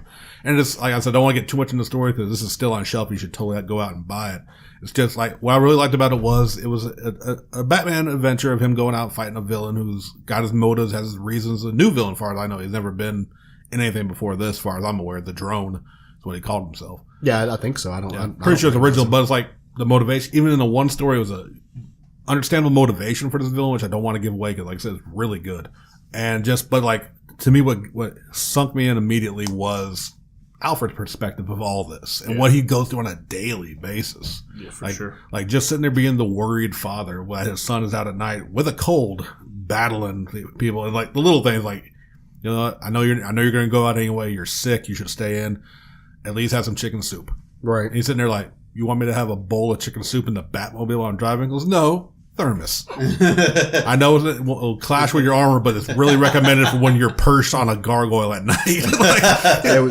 Tom Taylor's a brilliant writer. Yeah. And he wrote Alfred great. Just the wise aspect, people kind of forget about Alfred because like it's been shown, but I don't think enough that he really is a smarmy Brit, and that's great. Yep. And yeah. So that's my book of the week. It was a fantastic read. I highly recommend it. No, I agree, man. Tom Taylor just throat punches you in the motions. Yeah, absolutely. And did a great job with it. Which it's hard to do, to come in and write a one-shot in the middle of a series that somebody else is doing the main series. Especially when that writer is Tom King. Yeah, absolutely. And it's being at least held by us as one of the greatest Batman runs. Yeah, ever. Arguably so. And like I said, it's a different take, obviously, from Tom King's writing because they're not the same person, but it fits. It still fits into what's been going on in Tom King's world. Right. Yeah. So I really enjoyed Annuals it. are always a tricky thing to do. Which I'm usually not a fan. I picked up this because I've been getting them ever since I jumped on the Tom King run. So I just went ahead and got it anyway, and I knew I was going to read it. I'm sure it was going to be good. I'm honestly not familiar with Taylor like you are. Well, Tom Taylor kind of cut his teeth writing the Injustice series. Right. So he's dealing with the alternate world based out of the video game. Okay, I never read any of those. So. With Freddie Williams the third. Yeah, good. It's really good stuff. And I hear think good that's things. Yeah, and then he jumped over. He just finished up X-Men Red. I didn't jump on X-Men Tour. So I've been missing this guy's writing, but makes me interested to read more of his. He's solid, man. You really should check him out. He does a really great job, and he knows his history. He knows these universes. He does his research. And he has his own voice. He's not as stylized as, say, a guy like Christopher Priest would be. Like when you read a Christopher Priest book, you know you're reading a Christopher Priest book. Right. When you read a Tom King book, you get 9-panel grids everywhere. So you know it's you're classy. reading. Right. I know. I love it. Dalton. Steve Ditko just all over the place. But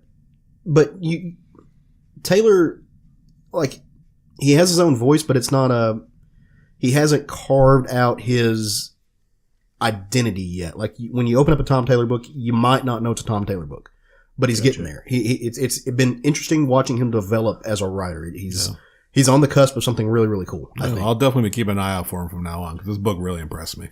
And like we've said it 1,000 times. And also not to take away from the art. The art was fantastic in this book as well. Oh, it really was. But Jarvis and Alfred are two of the most interesting and maybe underutilized figures in both of their universes, respectively. They are the keeper of the secrets. They are the you look at the mechanics of the watch. They are the people who keep the gears turning. Yeah, I love that Jarvis is currently running a support group for people that love superheroes. I was torn about talking about this moment, but I'm gonna go ahead and just fucking do it. Not spoiler, but it's part of the book.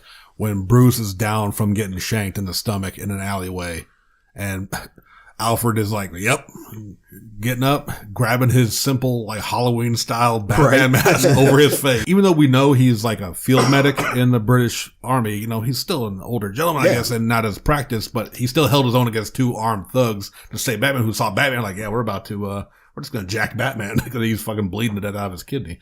But just that moment of him just grabbing that, looks like straight up Halloween with a plastic mask with a rubber band behind it over his face and go beat up some thugs and say Batman. It's a fantastic book. Go out and get it. I love it. Pretty cool. What'd you read this week, Greg?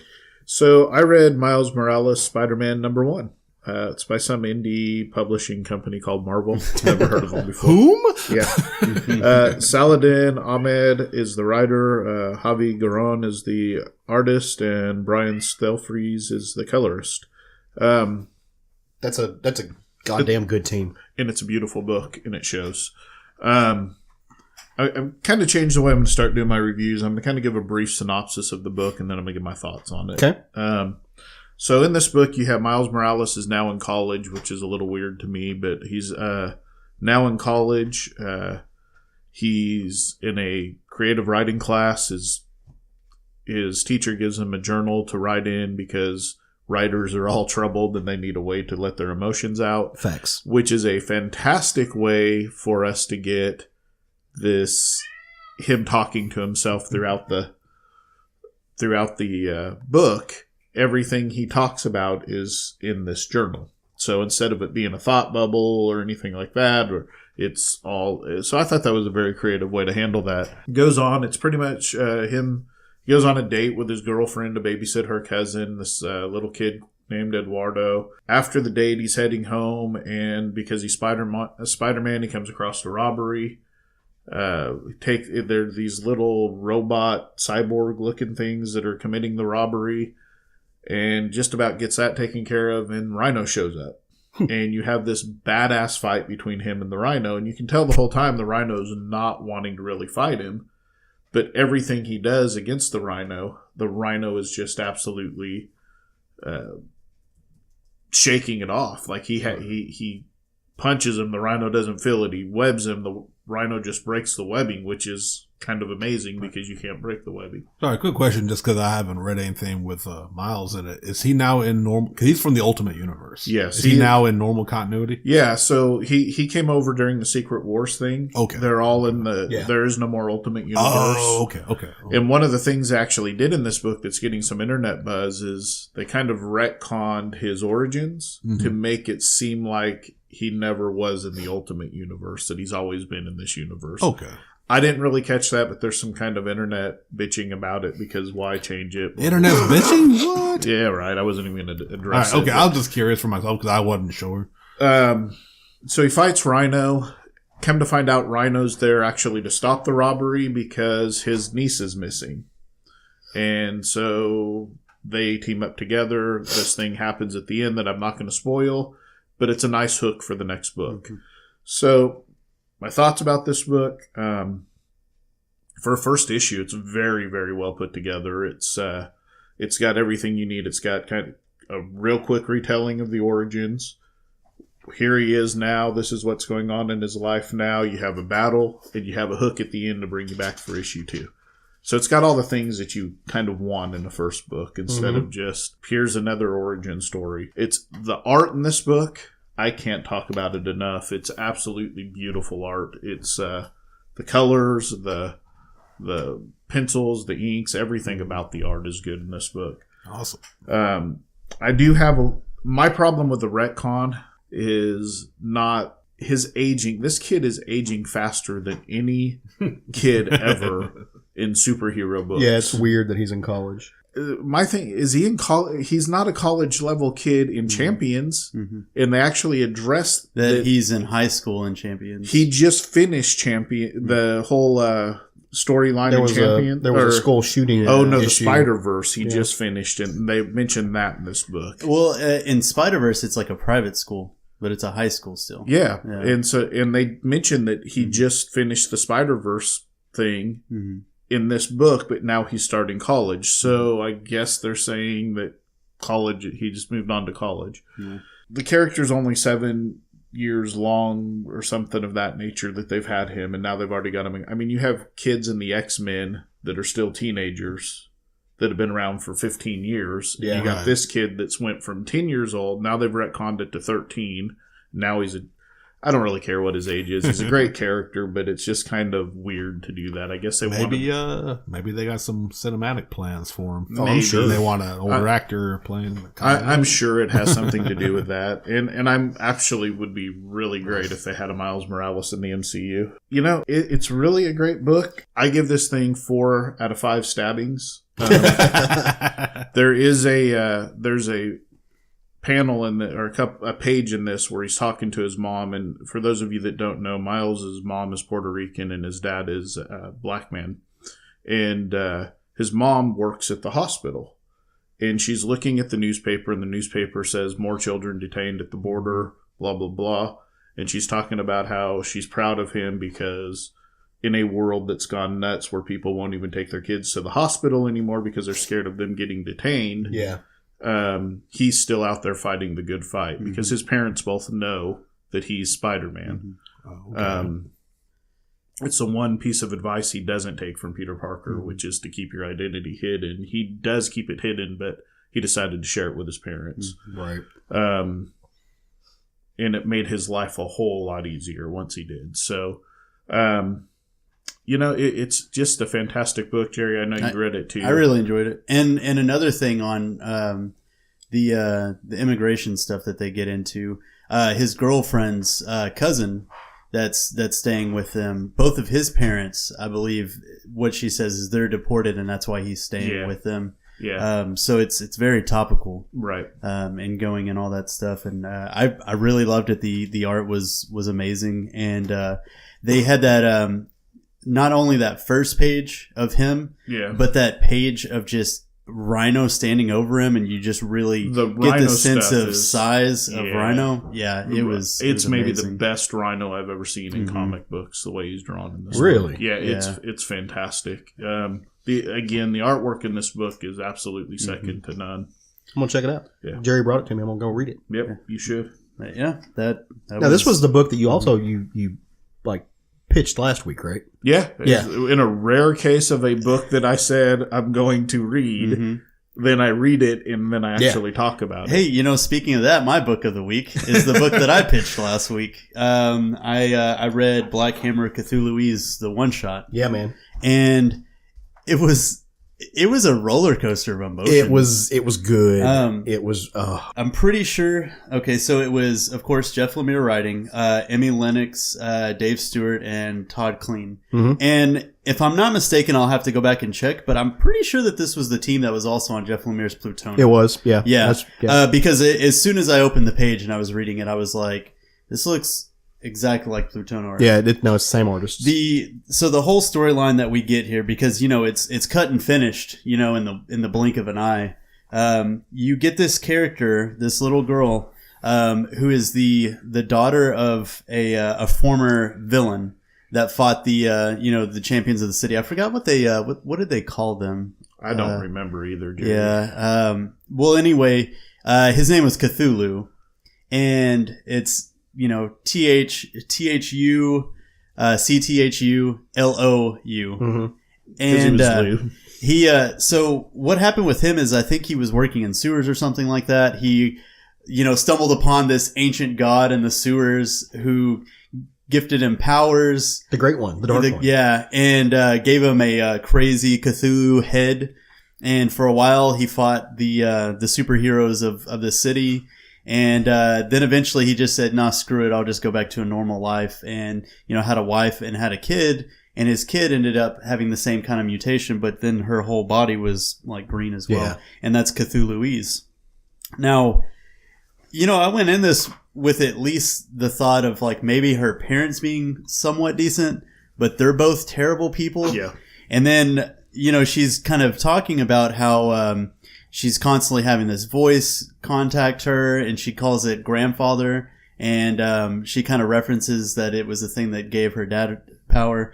then she goes to school, and like she's talking about how even though weird stuff happens in the city all the fucking time, you know, people are still turning their heads, like looking at me and everything. Yeah. And she gets bullied at school constantly. At one point, she just basically, you know, has enough, goes and sees grandfather, and with his speaker, the mutated rat person that lives in the sewer.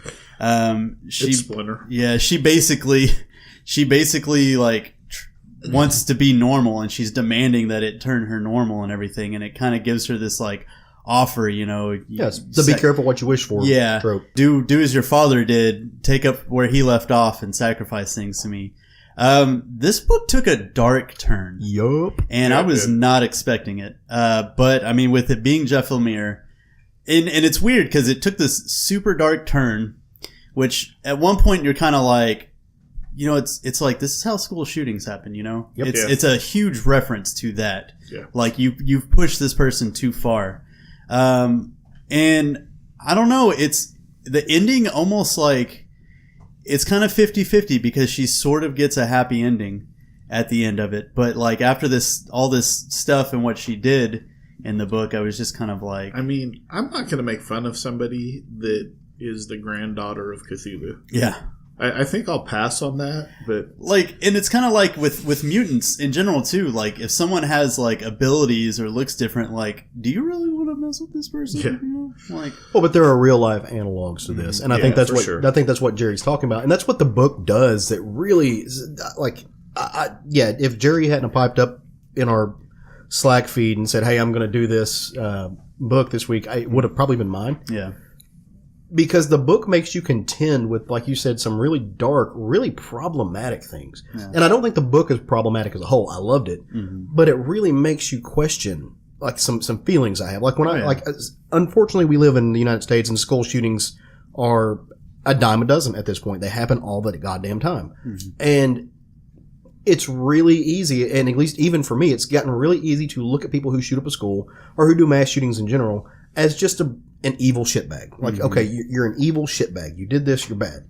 This book makes you go back and makes you really contend with the fact that a lot of these people were, in some level, in some degree, abused. They were twisted. They were put through some type of personal and emotional hell. Mm-hmm. They have terrible home lives. They are given powers that access to powers that they have no business having access to. Mm-hmm.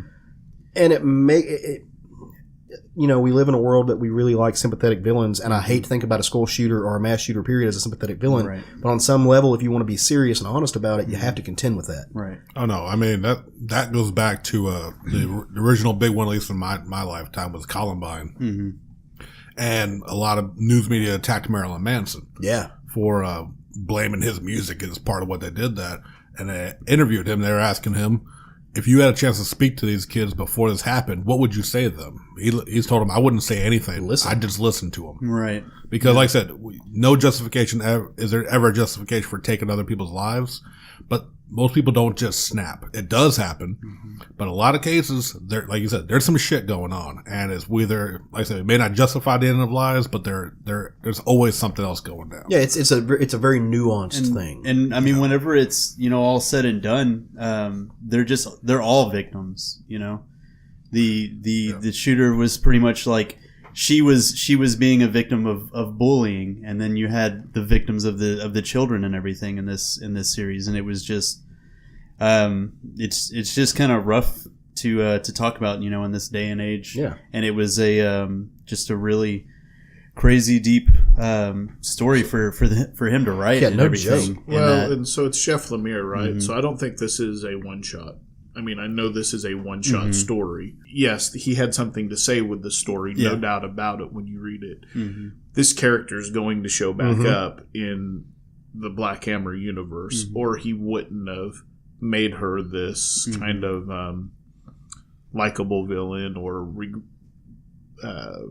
did you call it? Sympathetic villain. Because she's really not a villain the way it's written.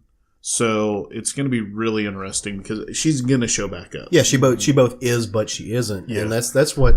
And the art in this book does something cool because the art, like you said, the same artist that did Plutonium, mm-hmm. and it's a very adolescent style. It is it's a style that you would see if you're flipping open picture books. It is geared towards children. It is not a photorealistic style. It is very cartoonish. And to have a story that goes to this level of cognitive depth, having that cartooning style is fascinating. I mean, when you think about what the medium can do, this book it's why Jeff fucking Lemire guy. I mean, what else can you say? I've said it before. I'll say it again. No one writes the human condition better than Jeff Lemire. Very few people, if anyone. There's people that may write it as well, but no one I know of that writes it better. Yeah. Current writers. It's stunning. It's absolutely stunning. Yeah.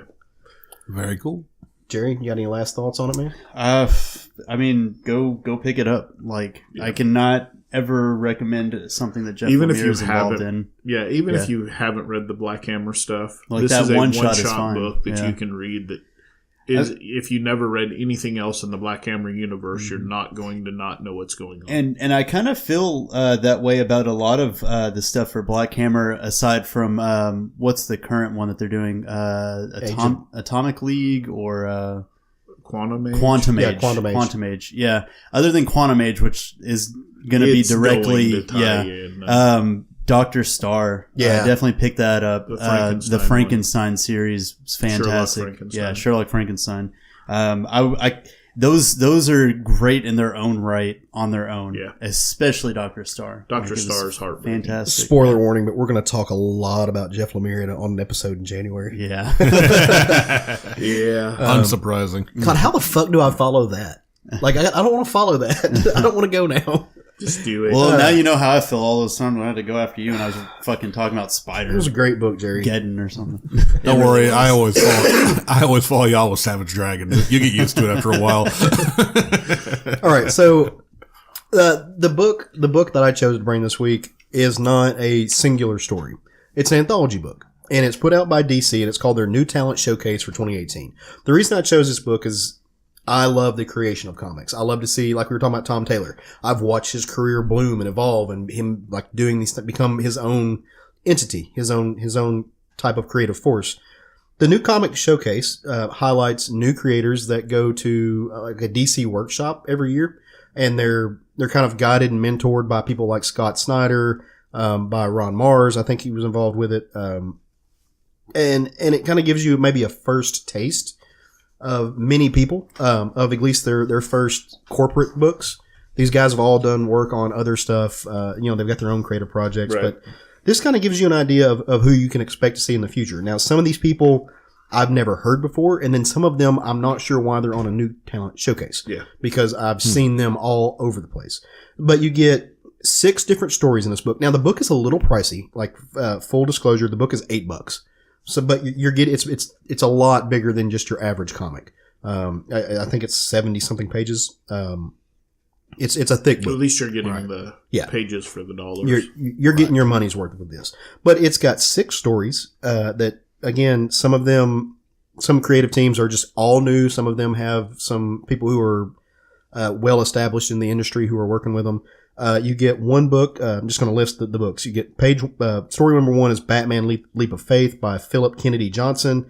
Art by Amanke Nahulpin. Colors by Trish Mulville and lettered by Gabriella Downey.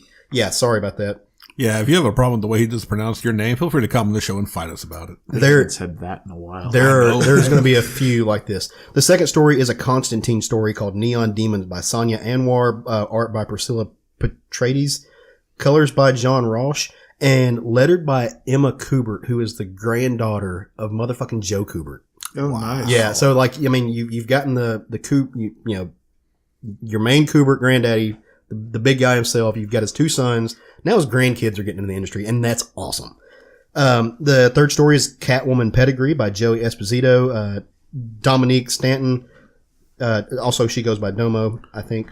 Is she related to Joe Stanton? I don't know. If she doesn't go by Domo, Caleb has given her that nickname. No, it is the nickname is Domo. I was saying I don't know if it's if the creator is a she or a he. I made some assumptions there that I probably shouldn't have. Are you colors, assuming their gender? I'm going to go with what I said. What I said. Colors by Marissa Louise and lettered by Chrissy Sawyer. The fourth story is a John Stewart Green Lantern story by Robert Jeffrey II, Max Rayner, John Cthu-Louise, and Ryan Christie. The fifth story, which was my favorite story out of the book, was written by Ryan Caddy. Okay. Yeah. Good They're deal. a male. The art by Isaac Goodhart, colors by Chris Peter, lettered by Gabriella Downey. And the last story is, and this was the one that I really kind of side-eyed because I don't think this is a new talent. Maybe the artist, but I've seen that work too.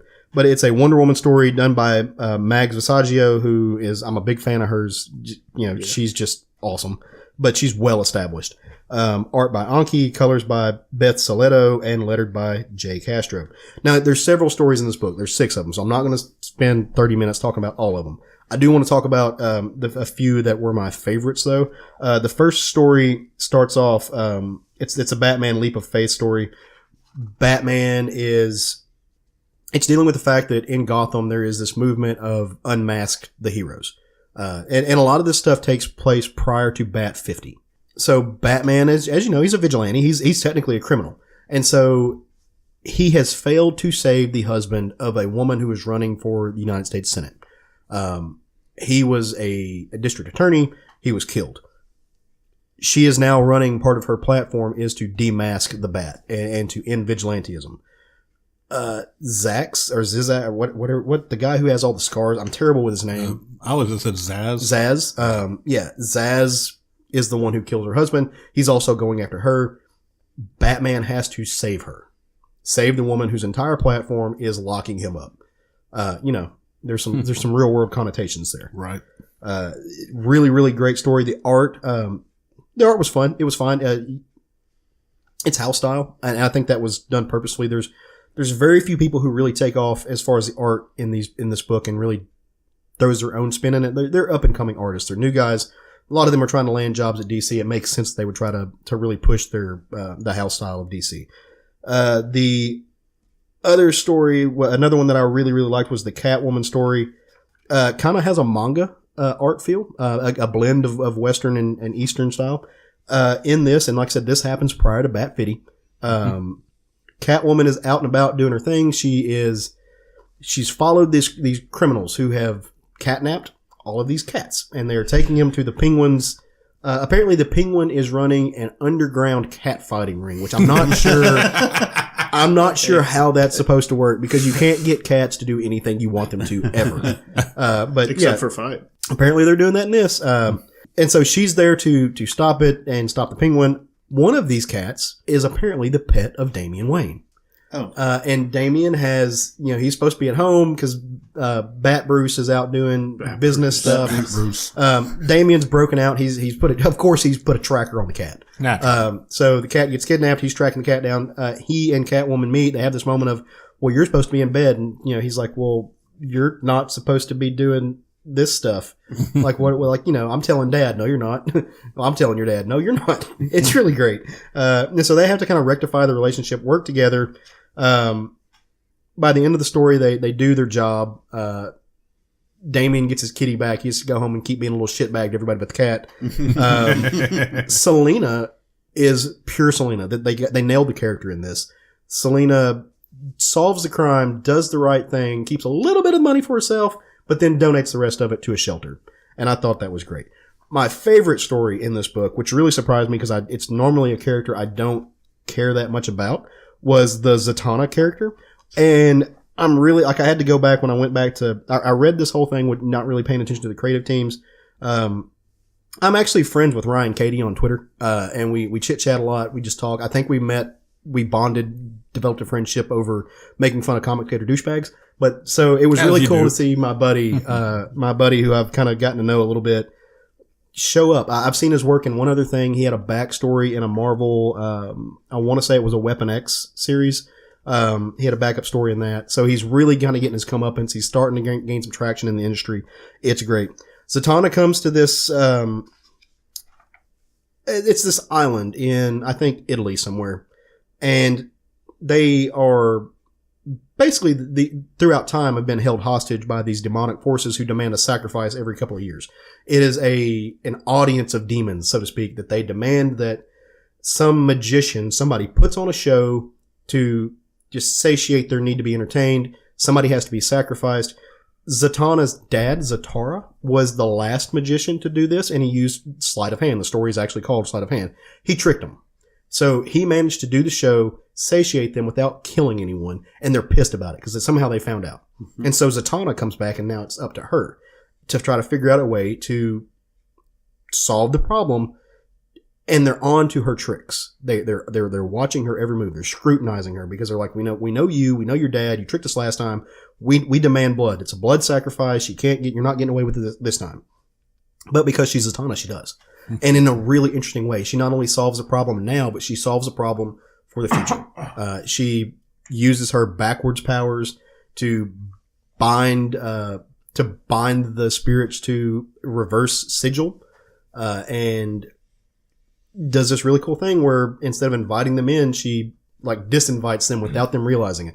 And kind of uses their own tricks against them. And it's brilliant. The art is amazing. Now, this is the one story where the artist really did like go out on his own a little bit. He did some really cool things where he's showing the panels look like old black and white, film reels. He mixes up, he doesn't use a standard pattern grid. There's this one page where it's cards are like tossed over in the, like playing cards are tossed across the pages and they're their own panels. Really, really good job. Again, I want to say this. Let me look at this artist's name just real quick. While you're doing that, Ryan Katie's on a book on Image right now. Yeah. He's doing Infinite Dark, which is really good. So I didn't recognize the name, so I looked it up. He's getting some traction. It's really great. Isaac Goodhart is the artist in this. I think you're going to see that name too. That's what I love about these books is because I love seeing who's coming up in the industry, and I love finding their first kind of works where they're just dipping their toe in before they blow up. So if you are a speculator, comic book speculator, the new talent showcases are always good books to buy. Yeah. Because 10 years from now, that may be somebody's first DC work, or right. And that person may be huge. I don't really promote comic book speculating, but if that's what you're doing. Yeah. Oh, yeah, for sure.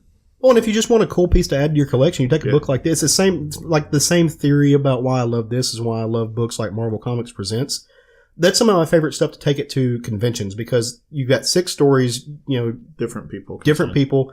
You get a cover full of these signatures and you get to go up to one well-known creator and say, hey, I've got this book. You haven't seen it forever. Nobody probably asked you to sign it, but it's also signed by all these other people that you cut your teeth in the industry in. Then you get great stories. You get this beautiful nostalgia throwing back to when they first jumped into the industry, how they built their community. It's just wonderful. I absolutely love it. And so, go pick up this book. It's fun. And it also, if you're somebody who at one point in time is like me and maybe you were a Marvel kid or maybe you were an Image guy and you really don't know a lot about DC or who these characters are or what really drives them, you get 6 different characters that are entrenched in the DC universe that tell you a lot about them. And these are overseen and they're mentored by big wigs in the company. Like I said, Scott Snyder is one of the main mentors in this. So they're not making their scripts they're looked over is what I'm trying to say. So they're not making rookie mistakes. They're guided. These are really, really good stories and really, really good canonical portions of the DC universe. And you would do well to own it, I think. Yeah. So go check it out. Oh yeah. All right. Well, let's any runners up for the week. Batman Damned, The Batman Who Laughed. Both were good books. They finished up 2 Spider-ghedon tie-ins this week. We're really close to the end on it. Spider-Girls and Spider-Force. Yeah. Spider-Force, by the end of it, it just kind of fell flat to me. They tried to do a Pulp Fiction-y, different. These are happening at different times. What color is this cube? And it just kind of fell flat how they did it. Spider-Girls was my biggest surprise for Spider-Ghedon. By the end of it, I really enjoyed it. I loved all the characters and everything, so it was really fun. The X-Men, Uncanny X-Men issue is moving on track for as far as a weekly story is kind of going.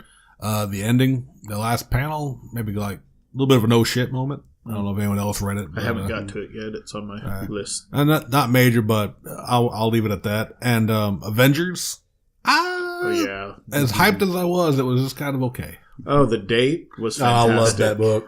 You want me to pick you up that rock? I love that book. I liked it, but I thought I don't know. I was a little underwhelmed, to be honest. Sean and I are like the polar opposites You about guys things are. because when he said that he had this oh shit moment with X-Men, I had just a shit moment with X-Men. I was like shit. And then Avengers was a clean. I love that. So it's so funny how opposite. And like I they said though, and maybe that ending, I don't want to give away because Craig's got to get to it. Maybe there's something connected to the other X-Men books I haven't been reading, but to me that was a big oh shit moment, that last page. Yeah. But yeah, I don't know, like, I guess maybe I wanted more date.